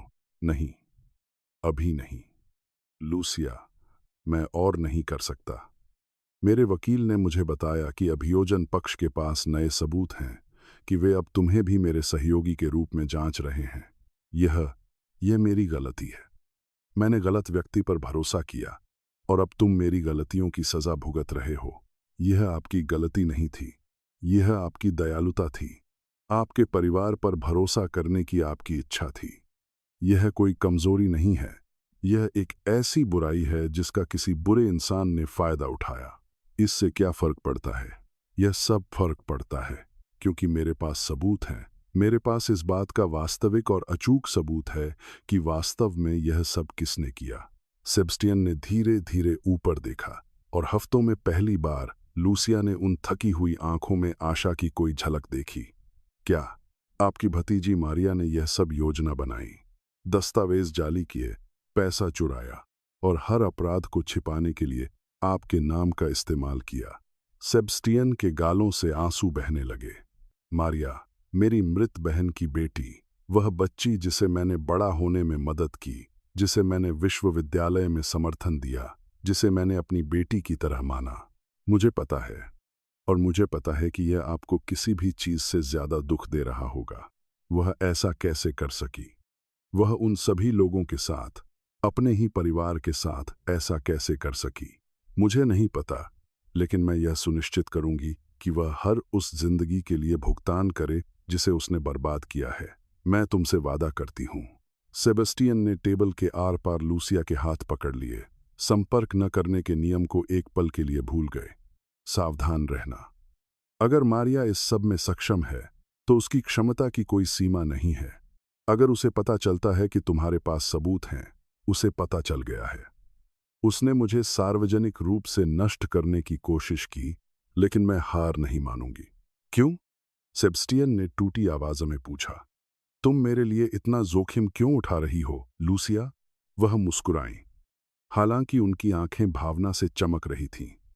क्योंकि सालों पहले जब मेरा बेटा बीमार था और मेरे पास अस्पताल के लिए पैसे नहीं थे, तो आपने मुझे वह उधार दिया था जिसकी मुझे जरूरत थी, बिना यह पूछे कि मैं कब वापस करूंगी। जब मैं आखिरकार महीनों बाद आपको भुगतान कर सकी तो आपको वह क्षण याद भी नहीं था। आपने कहा था कि आप उन बार बार मदद करने के तरीकों का हिसाब नहीं रखते हैं, केवल उन बार बार विफल होने का हिसाब रखते हैं। उस दिन मुझे पता चला कि मैं एक वास्तव में अच्छे आदमी के लिए काम करती हूँ, और मैं उस अच्छे आदमी को उन अपराधों के लिए जेल में सड़ने नहीं दूंगी जो उसने नहीं किए। गार्ड ने नजदीक आकर कहा, समय समाप्त। जैसे ही सेबस्टियन को उनकी कोठरी में वापस ले जाया गया, वह कंधे पर चिल्लाए, लूसिया, सब कुछ के लिए धन्यवाद। विश्वास करने के लिए जब कोई और नहीं करता था। लूसिया आंखों में आंसू लिए जेल से बाहर निकली, लेकिन एक नए दृढ़ संकल्प के साथ। उनके पास सबूत थे, उनके पास गवाह थे, उनके पास सच था।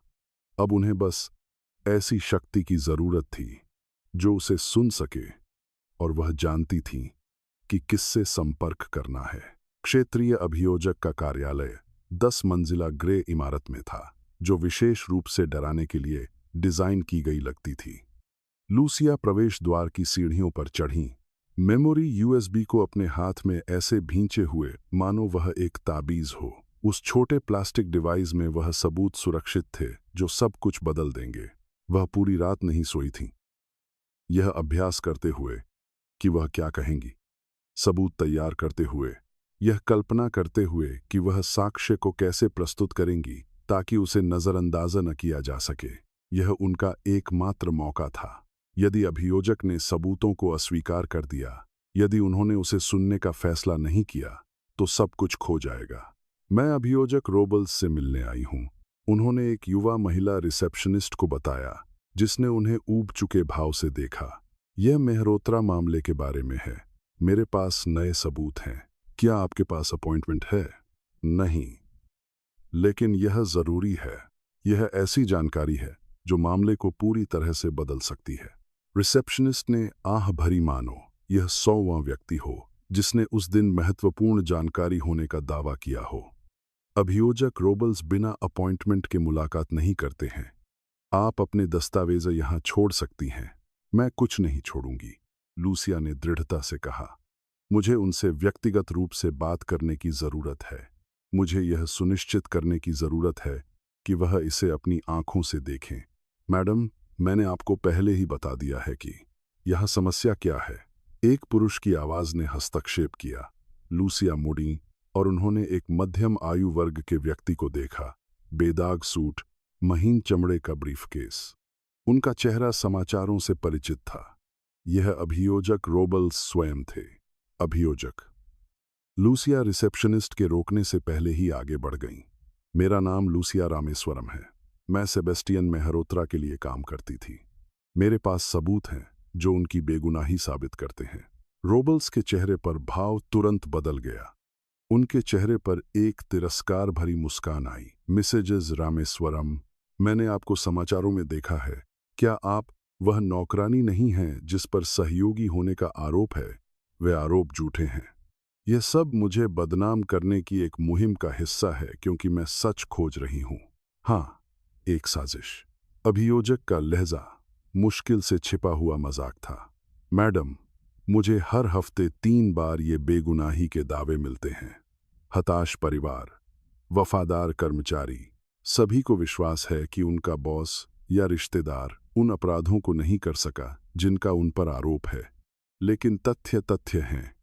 हमारे पास हस्ताक्षर हैं, रिकॉर्ड हैं, गवाह हैं। सभी जाली हैं। सभी मारिया दोरान द्वारा लगाए गए हैं। उस नाम का उल्लेख करने पर रोबल्स के चेहरे पर कुछ बदल गया। यह सूक्ष्म था। उनकी आंखों के चारों ओर बस एक हल्का कठोर होना था। लेकिन लूसिया ने इसे देखा।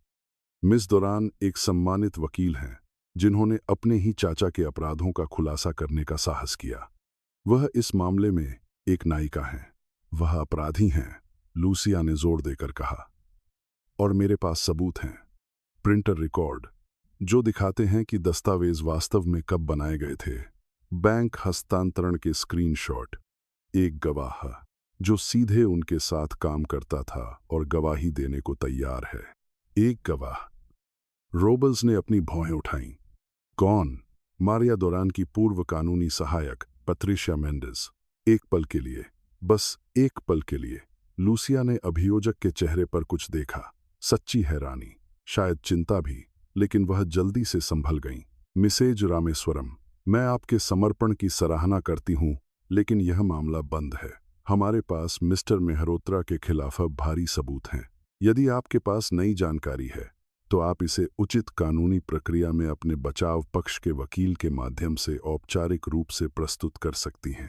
आप मेरी बात नहीं सुन रहे हैं। सुरक्षा, रोबल्स ने पुकारा और तुरंत 2 गार्ड दिखाई दिए। यह महिला परेशान है, कृपया उसे इमारत से बाहर निकालें। इंतजार करो, बस सबूत देखो। लेकिन गार्ड पहले ही उन्हें मजबूती से, लेकिन हिंसक रूप से नहीं, बल्कि काफी मजबूती से पकड़ चुके थे, ताकि यह स्पष्ट हो जाए कि उनके पास कोई विकल्प नहीं था। उन्हें फुटपाथ पर छोड़ दिया गया, अपमानित और क्रोधित, जबकि गुजर रहे लोग उत्सुकता और दया के मिश्रण से उन्हें देख रहे थे। उन्हें पता है लूसिया ने खुद से फुसफुसाया। टुकड़े जगह पर गिर रहे थे। रोबल सच जानता है। या तो वह मारिया की रक्षा कर रहा है या मारिया के पास उसके बारे में कुछ है। वह इमारत की सीढ़ियों पर बैठ गईं। यह नियंत्रित करने की कोशिश कर रही थीं कि निराशा में आंसू न निकलें। वह पूरी तरह आश्वस्त थीं कि अभियोजक को सबूत प्रस्तुत करना पर्याप्त होगा। उन्होंने इस संभावना पर विचार नहीं किया था कि सिस्टम स्वयं दूषित हो सकता है। मिसेज रामेश्वरम, एक आवाज ने उन्हें उनके विचारों से बाहर निकाला। उन्होंने ऊपर देखा और एक बुजुर्ग व्यक्ति को देखा। भूरे बाल, मोटे चश्मे, हाथ में एक नोटबुक। मैं ला वेरदाद अखबार से गैब्रियल टोरेस हूं। पहले, क्या मैं आपसे एक पल के लिए बात कर सकती हूं? लूसिया ने उन्हें तुरंत पहचान लिया। गैब्रियल टोरेस खोजी पत्रकारिता के एक किंवदंती थे। उन्होंने सरकारी भ्रष्टाचार को उजागर किया था, कॉरपोरेट योजनाओं को बेनकाब किया था, भ्रष्ट राजनेताओं के करियर को नष्ट किया था। वह बेईमान, सच्चाई की तलाश में अथक होने के लिए जाने जाते थे। तुम क्या चाहते हो? लूसिया ने सावधानी से पूछा। मैं मेहरोत्रा मामले को शुरू से ही फॉलो कर रहा हूं। कुछ सही नहीं लग रहा था। बहुत सुविधाजनक, बहुत साफ। एक आदमी जिसका धोखाधड़ी का कोई रिकॉर्ड नहीं है, वह अचानक एक बड़े पैमाने पर योजना बनाता है और हर जगह सबूत छोड़ जाता है। इसका कोई मतलब नहीं है क्योंकि उसने यह नहीं किया। यही मुझे भी लगता है, लेकिन मुझे सबूत चाहिए। वास्तविक सबूत, सिद्धांत नहीं। गैब्रियल उनके बगल में सीढ़ियों पर बैठ गए। मैंने सुना कि तुमने अभियोजक से क्या कहा था, कुछ प्रिंटर रिकॉर्ड और बैंक हस्तांतरण के बारे में। लूसिया ने उन्हें एक लंबे समय तक अध्ययन किया। यह एक जाल हो सकता था। यह एक सनसनीखेज शीर्षक की तलाश में कोई और पत्रकार हो सकता था, लेकिन यह वही भी हो सकता था जिसकी उन्हें जरूरत थी। कोई ऐसा व्यक्ति जिसके पास सच्चाई को उजागर करने की शक्ति हो, जो उस सिस्टम पर निर्भर न हो जिसे मारिया ने दूषित कर दिया था। अगर मैं आपको दिखाऊं कि मेरे पास क्या है, उन्होंने धीरे धीरे कहा, क्या तुम वादा करते हो कि तुम इसकी जांच करोगे? वादा करते हो कि तुम सबूतों को सिर्फ इसलिए खारिज नहीं करोगे क्योंकि वे एक घरेलू सहायिका से आ रहे हैं जिसे दुनिया सहयोगी मानती है? मिसेज रामेश्वरम, मैं 40 वर्षों से इस काम में हूं। मैंने सीखा है कि सच आमतौर पर सबसे अप्रत्याशित स्रोतों से आता है। मुझे दिखाओ कि तुम्हारे पास क्या है। लूसिया ने मेमोरी यूएसबी निकाली। इससे एक प्रमुख वकील का करियर नष्ट हो सकता है। इससे अभियोजक कार्यालय में भ्रष्टाचार उजागर हो सकता है। इससे बहुत शक्तिशाली लोग मुझसे नफरत कर सकते हैं। गैब्रियल मुस्कुराए और उस मुस्कान में पुरानी भेड़िया जैसी कोई चीज थी। मिसेज, ये वही कहानियां हैं जिनके लिए मैं जीता हूं। वे एक पास के कैफे में गए जहां लूसिया ने अपना उधार लिया हुआ लैपटॉप निकाला। अगले 2 घंटों में उन्होंने गैब्रियल को सबूत का हर टुकड़ा दिखाया। प्रिंटर रिकॉर्ड, हस्तांतरण के स्क्रीनशॉट, खाली कागजातों पर हस्ताक्षर करते हुए सेबेस्टियन के वीडियो, पीड़ितों के लिखित बयान, सब कुछ। गैब्रियल हर दस्तावेज की समीक्षा एक सनंजन की सावधानी से कर रहे थे। नोट्स ले रहे थे, सवाल पूछ रहे थे, विवरणों की जांच कर रहे थे। उनकी अभिव्यक्ति पेशेवर रुचि से वास्तविक विस्मय में बदल गई। यह अविश्वसनीय है, उन्होंने आखिरकार फुसफुसाया। यह सबसे बड़ी कहानी है जो मैंने एक दशक में देखी है, लेकिन मुझे आपके गवाह से बात करने की जरूरत है। इस पैट्रिशिया मेंडेज के साथ मैं इसे ठीक कर सकता हूं, लेकिन वह डरी हुई है। मारिया ने उसे धमकी दी है, मैं समझता हूं, लेकिन कैमरे के सामने उसकी गवाही के बिना यह सिर्फ परिस्थितिजन्य सबूत है। मुझे किसी ऐसे व्यक्ति की जरूरत है जो सीधे मारिया दुरान के साथ काम करता था, सार्वजनिक रूप से पुष्टि करे कि उसने क्या किया। लूसिया ने अपना फोन निकाला और डायल किया। पैट्रिशिया ने दूसरी घंटी पर जवाब दिया। पैट्रिशिया, मैं लूसिया हूं। मैं पत्रकार गैब्रियल टोरेस के साथ हूं। वह तुमसे बात करना चाहते हैं। दूसरी तरफ चुप्पी थी। फिर गैब्रियल टोरेस, जिसने पिछले साल भ्रष्ट मेयर को बेनकाब किया था, वही। अगर मैं उससे बात करती हूं, अगर मैं सब कुछ सार्वजनिक रूप से बताती हूं, तो मारिया मुझे नष्ट कर देगी। वह पहले से ही उन सभी को नष्ट करने की कोशिश कर रही है जो उसके रास्ते में आते हैं। लूसिया ने धीरे से जवाब दिया। सवाल यह है कि क्या हम उसे जीतने देंगे? एक और चुप्पी। फिर कांपती लेकिन दृढ़ आवाज में पैट्रिशिया ने कहा, उसे बताओ कि वह पार्क में मुझसे मिले जहां मेरी दादी की मृत्यु हुई थी। 2 घंटे में रोजेज पार्क में। मैं सब कुछ बताऊंगी। 2 घंटे बाद गैब्रियल के पास पार्क में एक बेंच पर उनका कैमरा सेट था, जबकि पेट्रिशिया उनके सामने बैठी थी। जाहिर तौर पर घबराई हुई थीं, लेकिन दृढ़ थीं। लूसिया एक तरफ चुपचाप समर्थन दे रही थीं।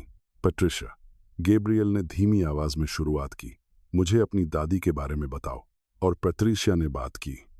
उन्होंने डॉ एस्टेला के बारे में बात की, कैसे उन्होंने अपना पूरा जीवन काम किया, कैसे मारिया ने उन्हें वित्तीय सुरक्षा के वादों के साथ संपर्क किया था।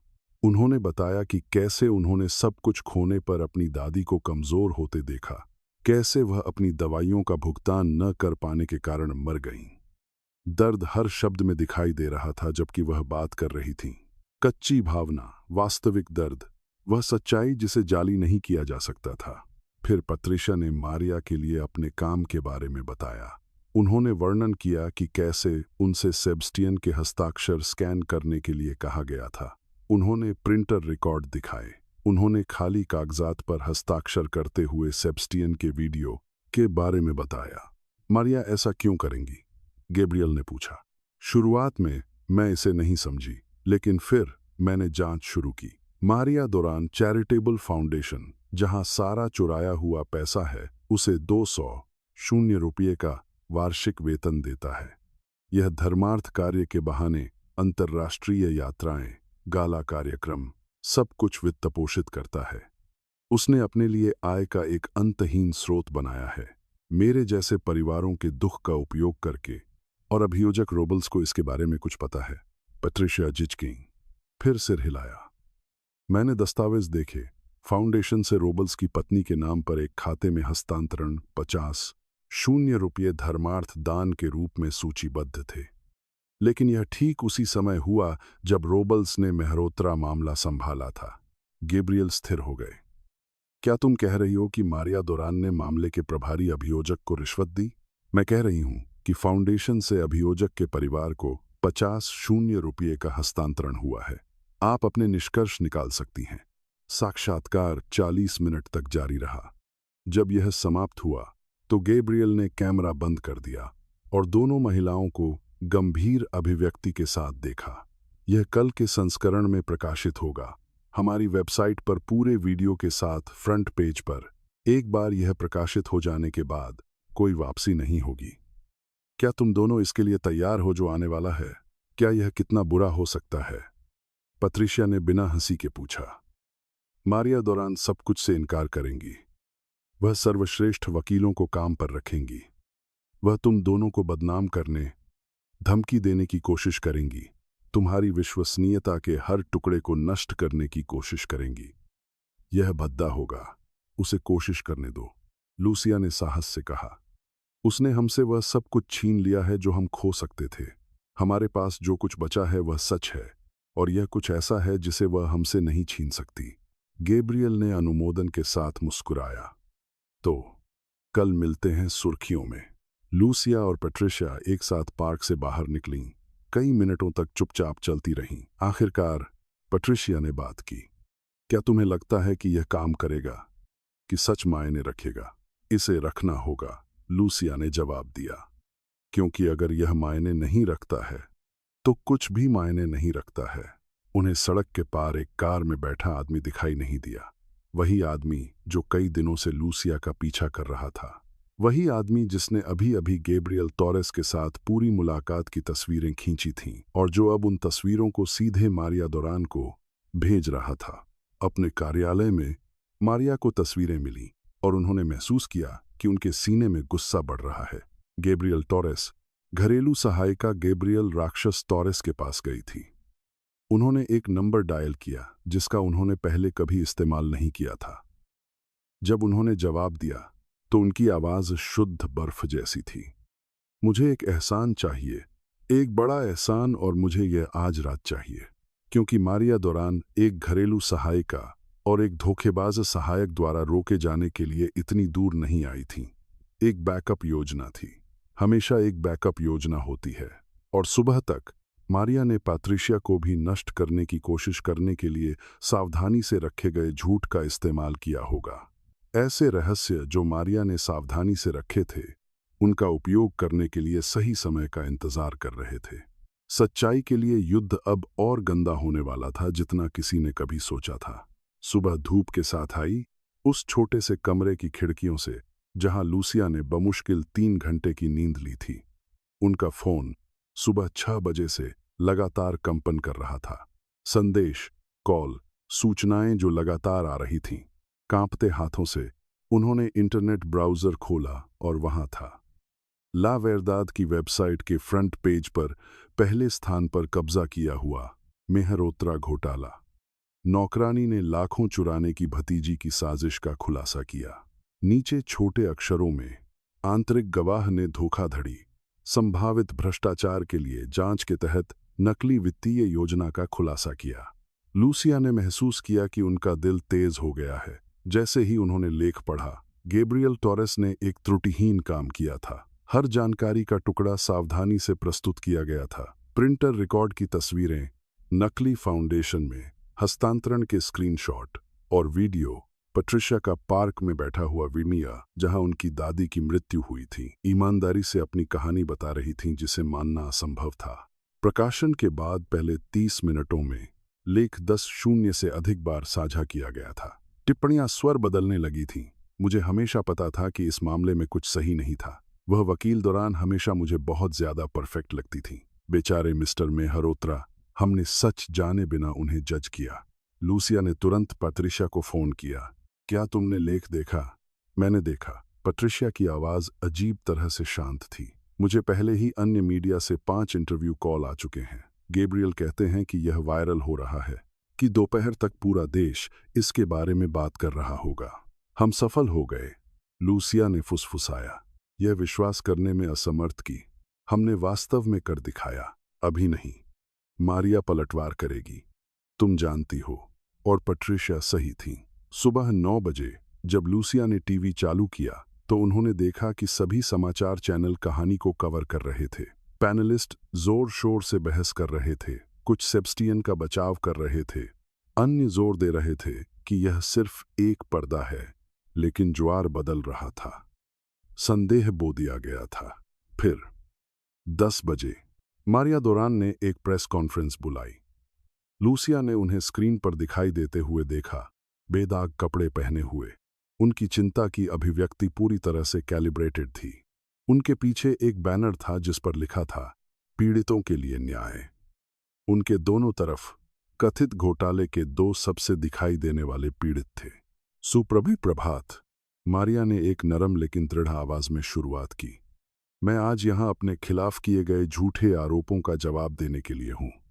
मेरे खिलाफ झूठ का बचाव करना दर्दनाक है, खासकर जब मेरा एकमात्र अपराध मेरे ही चाचा के आपराधिक गतिविधियों का खुलासा करने पर उन्हें रिपोर्ट करने का साहस करना था।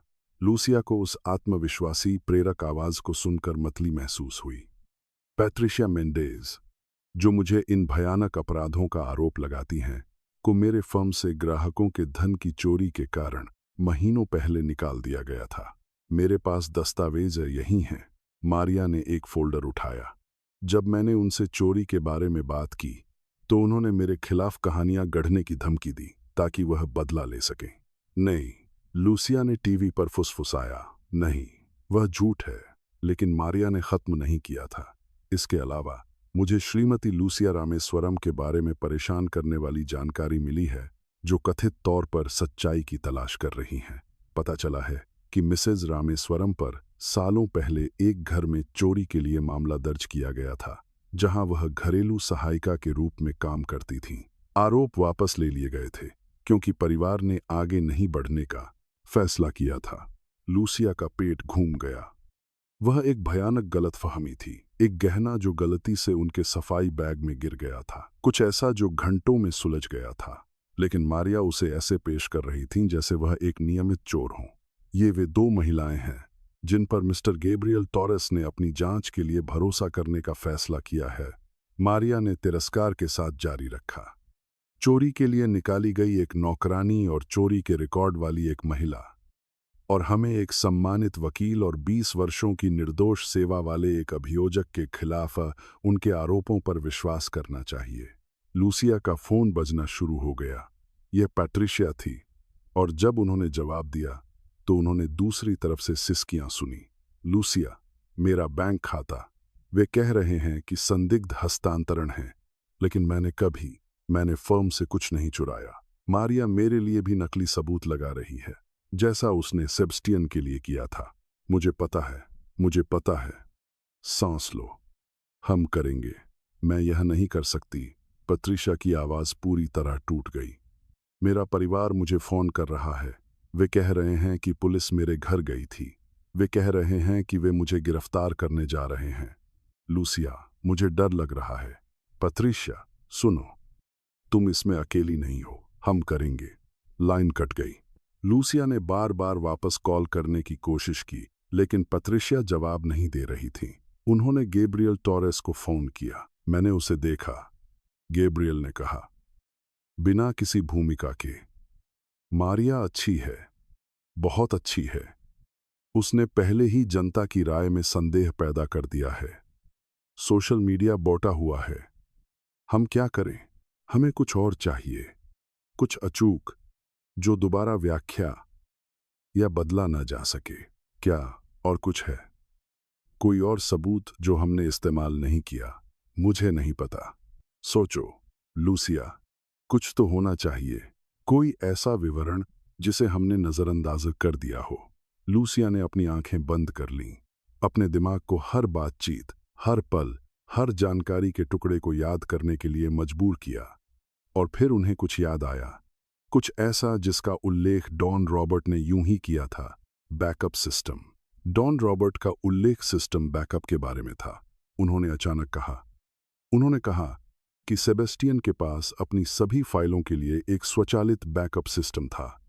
किसी भी फाइल में हर बदलाव को सटीक तारीख और समय के साथ दर्ज किया गया था। वे बैकअप कहाँ हैं? बाहरी सर्वरों पर।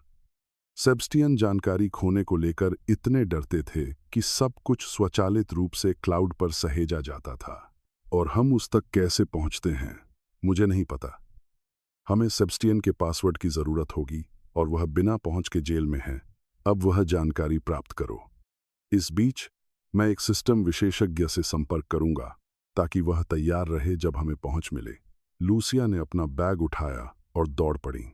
जेल तक का रास्ता लंबा लगा। हर लाल बत्ती एक यातना जैसी लग रही थी। जब वह आखिरकार पहुंची और सेबेस्टियन से मिलने की मांग की, तो उन्हें बताया गया कि वह केवल निर्धारित समय पर ही मिल सकती हैं, कि उन्हें शाम तक इंतजार करना होगा। कृपया, लूसिया ने कांस्टेबल से विनती की। क्या जरूरी है? मेरे पास ऐसी जानकारी है जो आपको रिहा कर सकती है। नियम है, मैडम। इंतजार करें।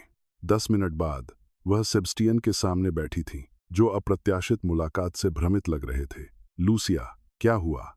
मुझे क्लाउड बैकअप सिस्टम तक पहुंच के लिए आपके पासवर्ड चाहिए। डॉन रॉबर्ट ने कहा कि फाइलों की स्वचालित प्रतियां हैं, जिनमें तारीख और समय रिकॉर्ड हैं। सेबेस्टियन की आंखें समझ से चमक उठीं। मेटा डेटा, बिल्कुल। अगर हम साबित कर सकते हैं कि मूल फाइलें वास्तव में कब बनाई गई थीं, बनाम उन्हें कब संशोधित किया गया था। बिल्कुल। पासवर्ड याद करो। सेबेस्टियन ने अपनी आंखें बंद कर लीं, ध्यान केंद्रित करते हुए। यह जटिल है। मैं लंबे पासवर्ड का उपयोग करता था। एक प्राथमिक और 2 सत्यापन हैं। उन्होंने एक कागज निकाला और लिखना शुरू किया। उनके हाथ थोड़े कांप रहे थे। जब उन्होंने समाप्त किया, तो उन्होंने वह कागज लूसिया को सौंप दिया। यह सब तक पहुंच प्रदान करता है। पिछले 5 वर्षों में सिस्टम में की गई हर फाइल, हर लेन देन, हर बदलाव। अगर मारिया ने कुछ संशोधित किया, अगर उसने फाइलें बनाईं और उनकी तारीखें बदल दीं, तो सब कुछ वहां दर्ज होगा। समय समाप्त, गार्ड ने घोषणा की। लूसिया ने कागज को ऐसे संभाल कर रखा मानो वह सोना हो। हम इसे खत्म कर देंगे, मैं तुमसे वादा करती हूं। वह जेल से बाहर निकलीं और तुरंत गैब्रियल को फोन किया। मेरे पास है, मुझे पासवर्ड मिल गए हैं। उत्कृष्ट। मैं तुम्हें एक पता भेजूंगा। यह एक विशेषज्ञ के कार्यालय का है जिसे मैं जानता हूं। हम 1 घंटे में वहां मिलते हैं। लूसिया स्टूडियो पहुंची और उन्होंने गैब्रियल को एक ऐसे युवक के साथ इंतजार करते हुए पाया जो कई दिनों से नहीं सोया था, कंप्यूटरों और स्क्रीन से घिरा हुआ था। यह तोमास है, गैब्रियल ने परिचय दिया। वह देश के सर्वश्रेष्ठ डिजिटल फॉरेंसिक विशेषज्ञ हैं। अगर उन सर्वरों पर कुछ है तो वह उसे ढूंढ निकालेंगे। टोमास ने पासवर्ड वाला कागज लिया और काम करना शुरू कर दिया। उसकी उंगलियां कीबोर्ड पर तेजी से चल रही थीं। स्क्रीन कोड, विंडो असंभव गति से चलती फाइलों से भर गईं। मैं अंदर हूं, उन्होंने कुछ मिनटों के बाद घोषणा की। हे भगवान, यहां सालों की जानकारी है। इन सभी की समीक्षा करने में समय लगेगा। हमारे पास समय नहीं है, गैब्रियल ने कहा। मारिया बढ़त ले रही है। उसने हमारे स्रोतों के बारे में संदेह पैदा कर दिया है। हमें अभी कुछ चाहिए।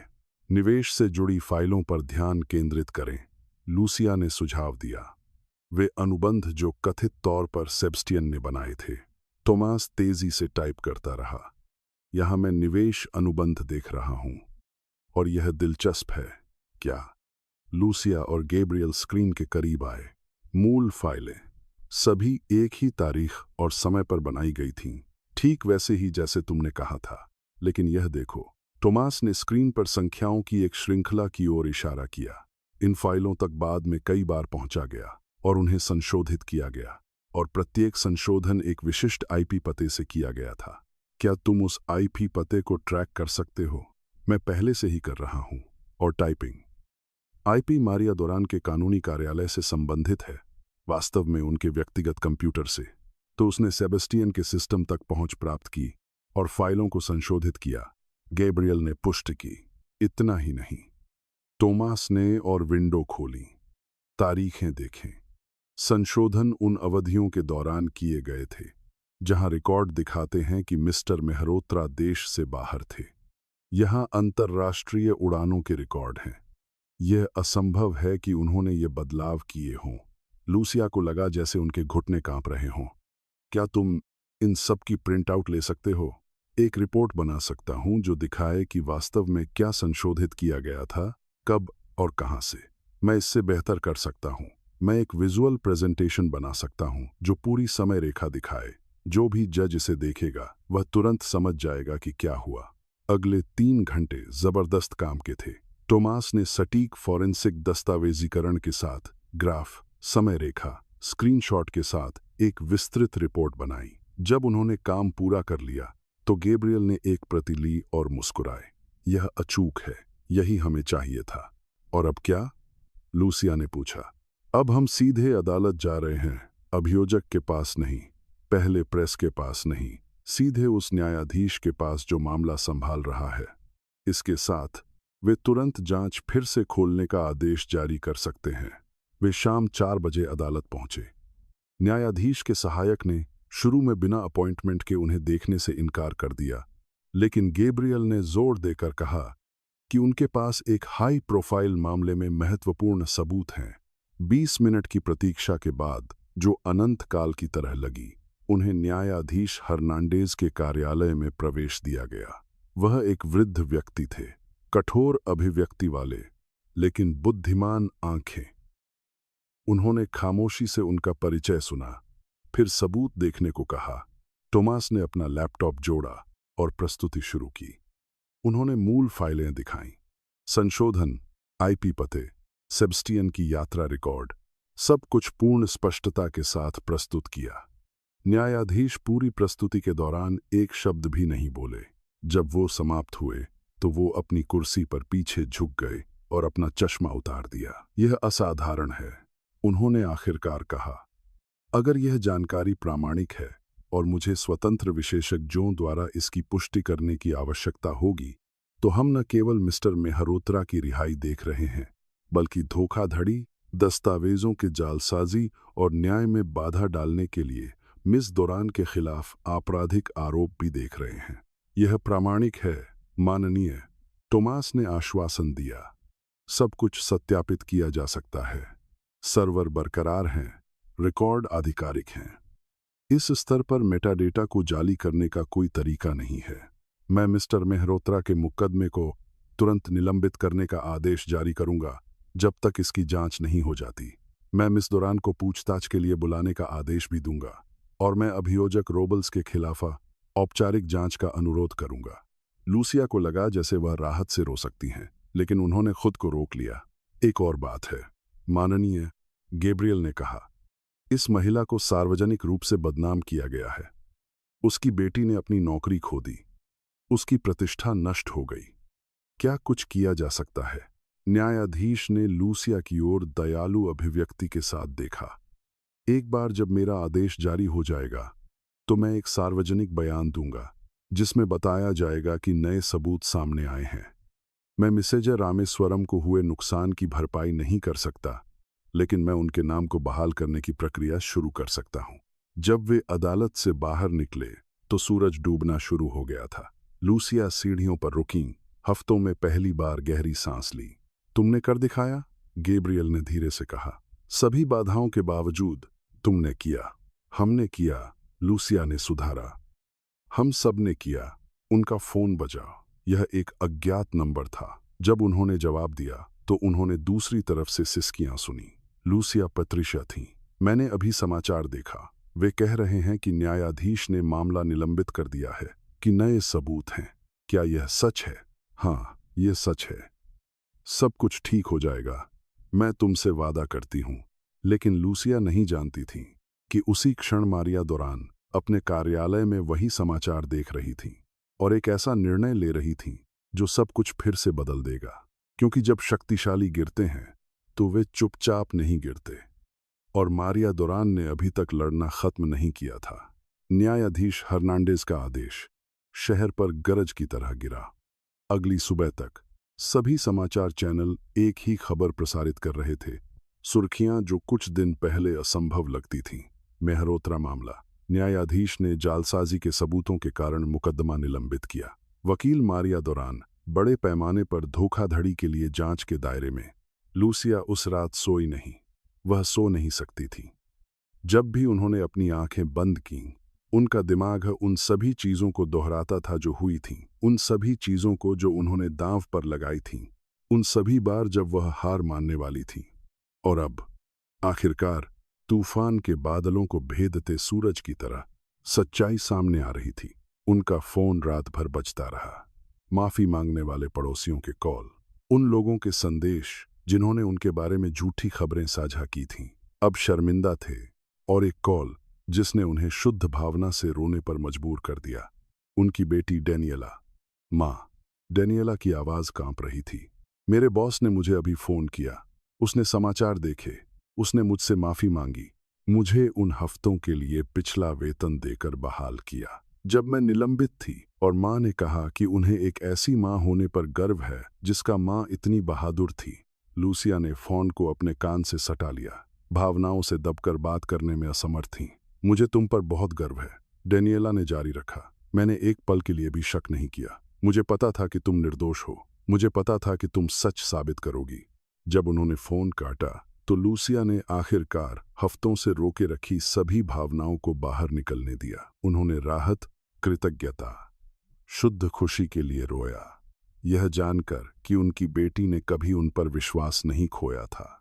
अगली सुबह गैब्रियल टोरेस ने एक नया लेख प्रकाशित किया। इस बार पूर्ण फॉरेंसिक रिपोर्ट के साथ। तस्वीरों ने निर्विवाद स्पष्टता के साथ दिखाया कि मारिया ने सेबेस्टियन के सिस्टम तक कैसे पहुंच प्राप्त की, कैसे उसने फाइलों को संशोधित किया, कैसे उसने झूठ का एक इतना विस्तृत जाल रचा कि उसने सभी को धोखा दिया।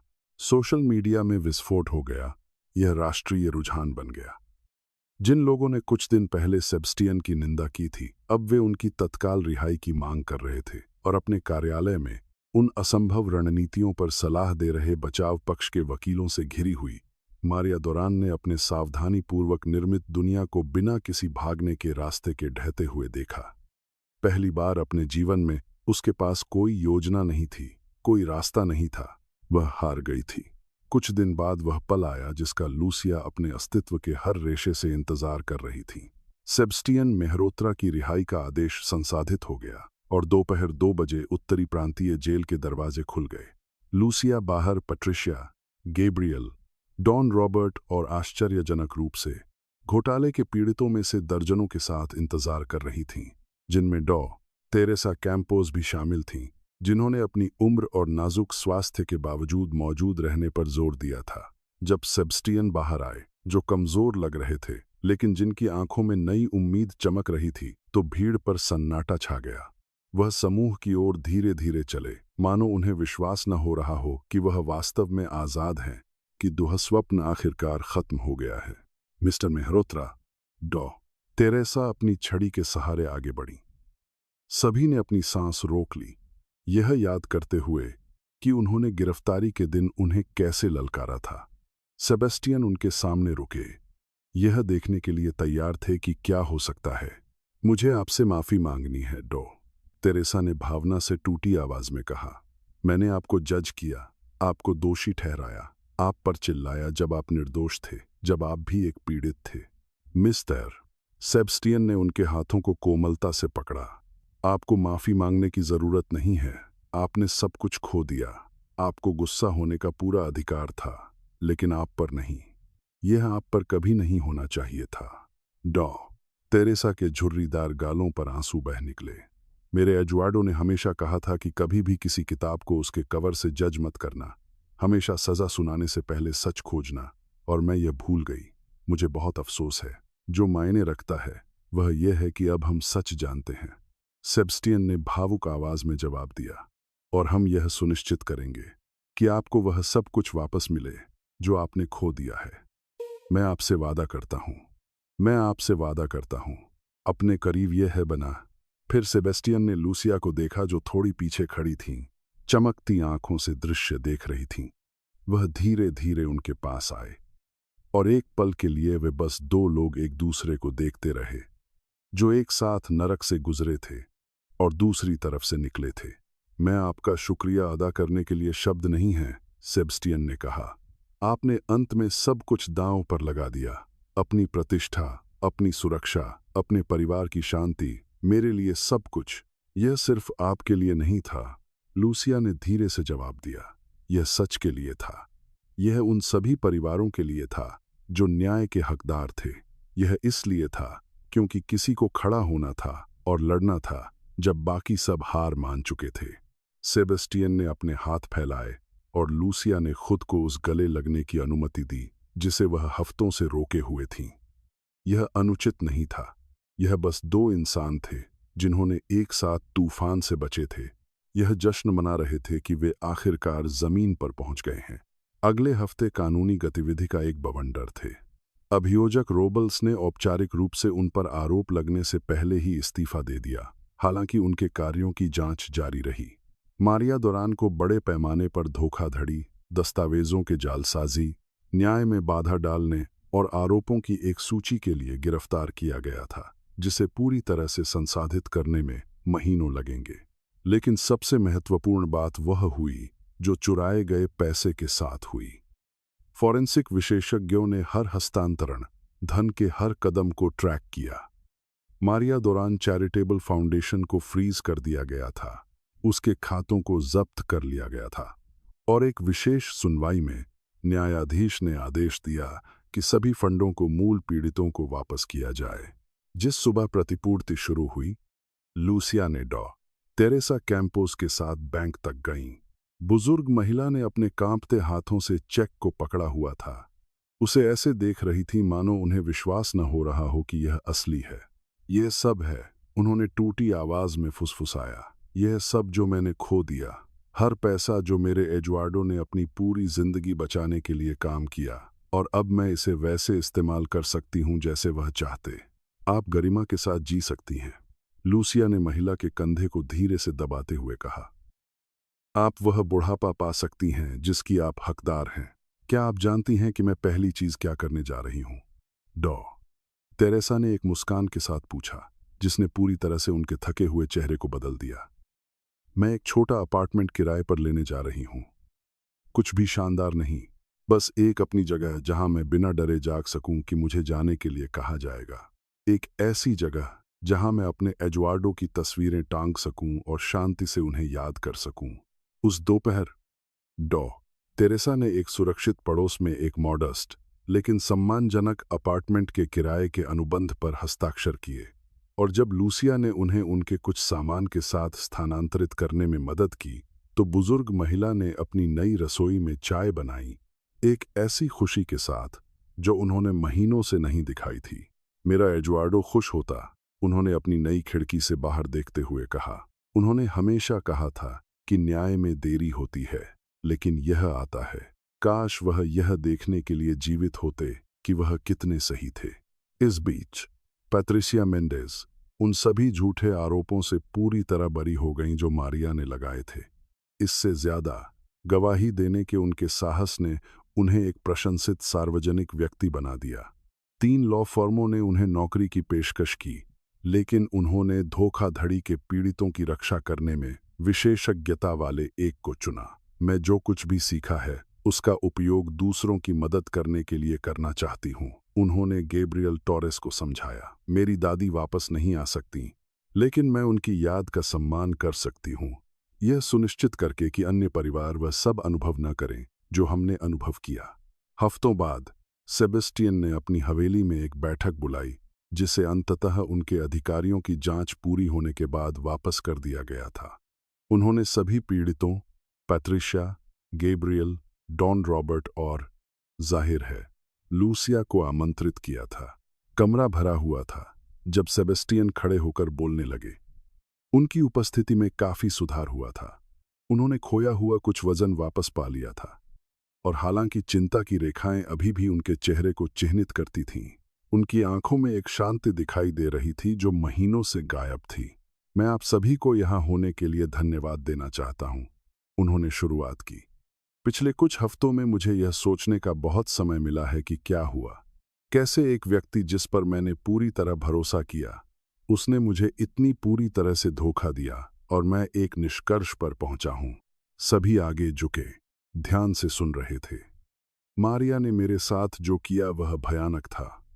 उसने तुम सबके साथ जो किया वह अक्षम्य था।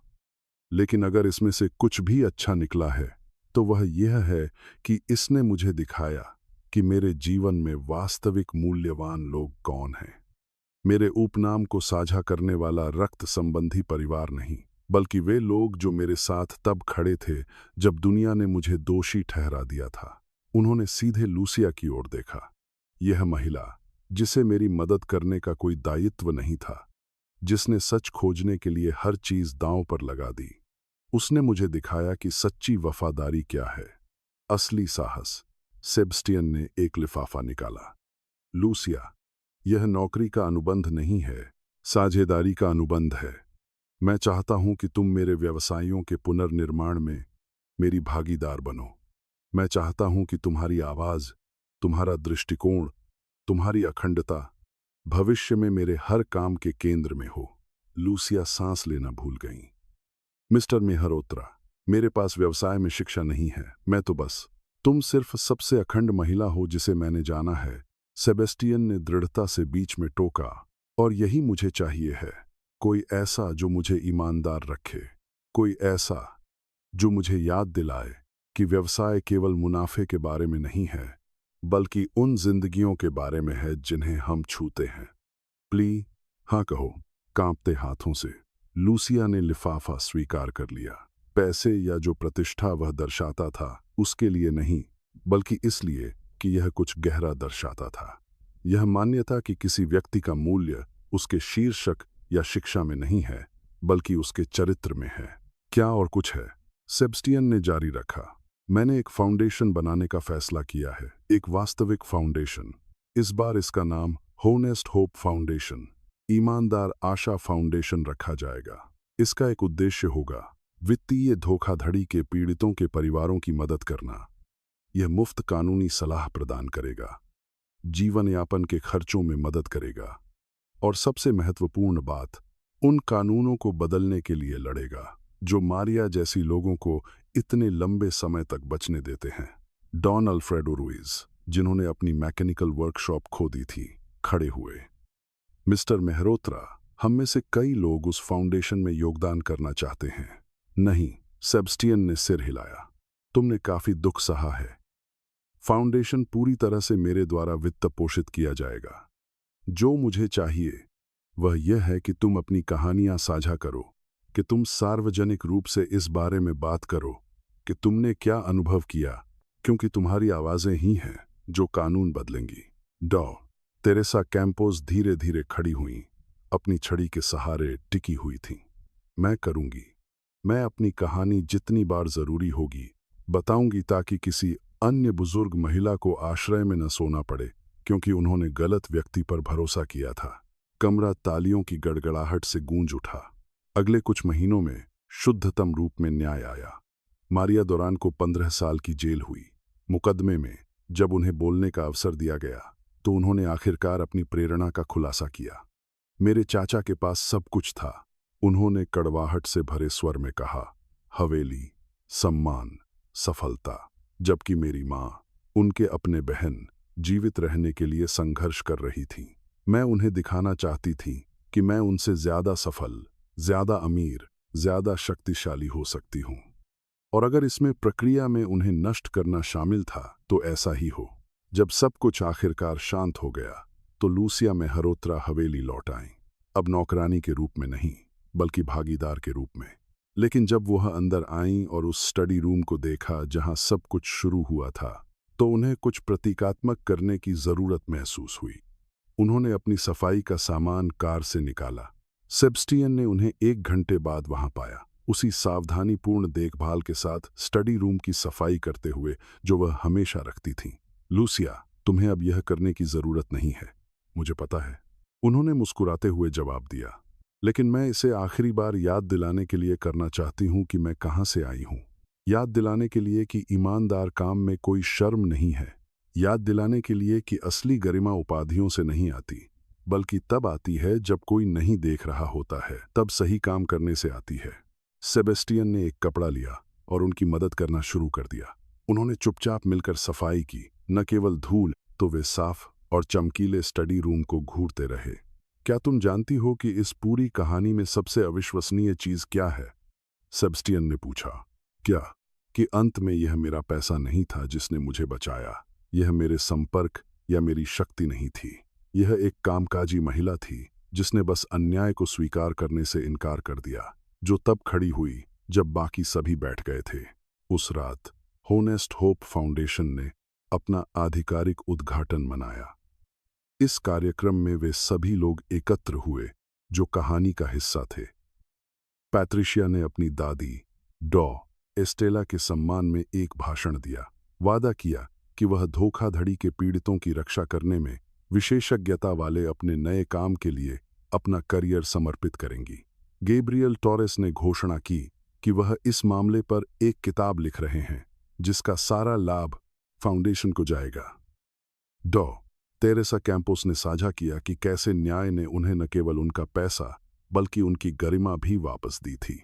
और लूसिया, जिन्हें अंतिम वक्ता के रूप में आमंत्रित किया गया था, मंच के सामने घबराहट के साथ खड़ी हुई। वह सार्वजनिक रूप से बोलने की आदी नहीं थी, लेकिन जब उन्होंने शुरुआत की तो उनकी आवाज स्पष्ट और दृढ़ थी। कई हफ्तों तक दुनिया ने मुझे सिर्फ एक घरेलू सहायिका के रूप में देखा। कुछ ने मुझे एक आपराधिक सहयोगी के रूप में देखा। लेकिन मैं चाहती हूं कि तुम समझो कि मैं इनमें से कोई भी चीज कभी नहीं थी। उन्होंने एक विराम लिया, उपस्थित सभी लोगों को देखते हुए।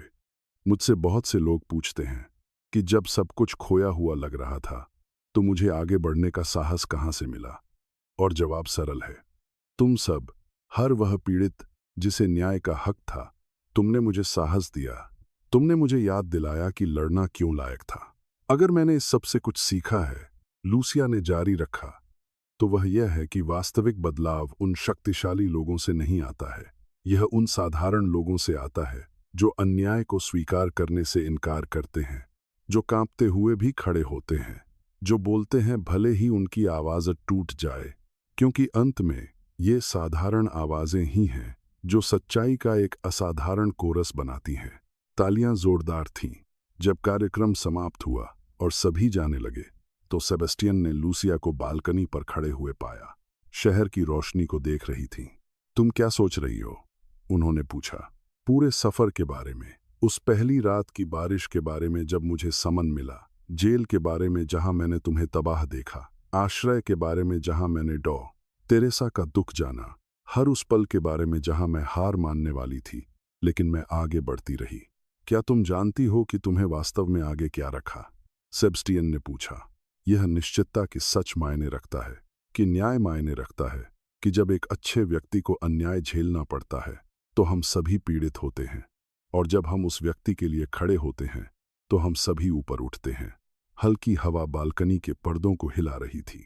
वे वहां आराम से चुपचाप खड़े रहे, दो आत्माएं जो आग से गुजरी थीं और न केवल बरकरार बल्कि बदल गई थीं। और शहर में कहीं एक मॉडेस्ट अपार्टमेंट में डॉ. तेरेसा कैंपोज अपने बिस्तर पर सोने की तैयारी कर रही थीं। अपने घर में बत्ती बंद करने से पहले उन्होंने रात की मेज पर अपने दिवंगत एजुआर्डो की तस्वीर देखी। हमने कर दिखाया मेरे प्यार, उन्होंने फुसफुसाया। न्याय आ गया, जैसा कि तुमने हमेशा कहा था कि आएगा। और शहर के दूसरे हिस्से में पैट्रिशा मेंडेज धोखाधड़ी के मामलों के फाइलों का अध्ययन कर रही थीं, अपनी नई नौकरी के लिए तैयारी कर रही थीं, पीड़ितों का बचाव कर रही थीं, अपनी दादी की याद का सम्मान कर रही थीं हर उस मामले के साथ जो उन्होंने लिया था। और ला वेरदाद के कार्यालयों में गैब्रियल टोरेस अपनी किताब के अंतिम शब्द टाइप कर रहे थे, एक कहानी जो पत्रकारों को अच्छी तरह से जांच किए गए सच की शक्ति के बारे में प्रेरित करेगी। लहरें फैल रही थीं, जीवन बदल रहे थे, सच जीत रहा था, और इन सब के बीच लूसिया रामेश्वरम, वह घरेलू सहायिका जो अटूट अखंडता का प्रतीक बन गई, ने नई आशा के साथ भविष्य की ओर देखा, यह जानते हुए कि उन्होंने दुनिया को उस स्थिति से थोड़ा बेहतर बना दिया था जिसमें उन्होंने इसे पाया था, कि अंत में यही है जो हम में से कोई भी करने की आकांक्षा रख सकता है। मुश्किल होने पर सच के लिए खड़े होना, असंभव लगने पर न्याय के लिए लड़ना, और याद रखना कि किसी व्यक्ति का चरित्र उसके शीर्षक या धन से नहीं बल्कि उससे मापा जाता है जो वह तब करता है जब कोई नहीं देख रहा होता है। और वह किसी भी अन्य चीज से ज्यादा वह सबक था जो लूसिया रामेश्वरम ने दुनिया को सिखाया था।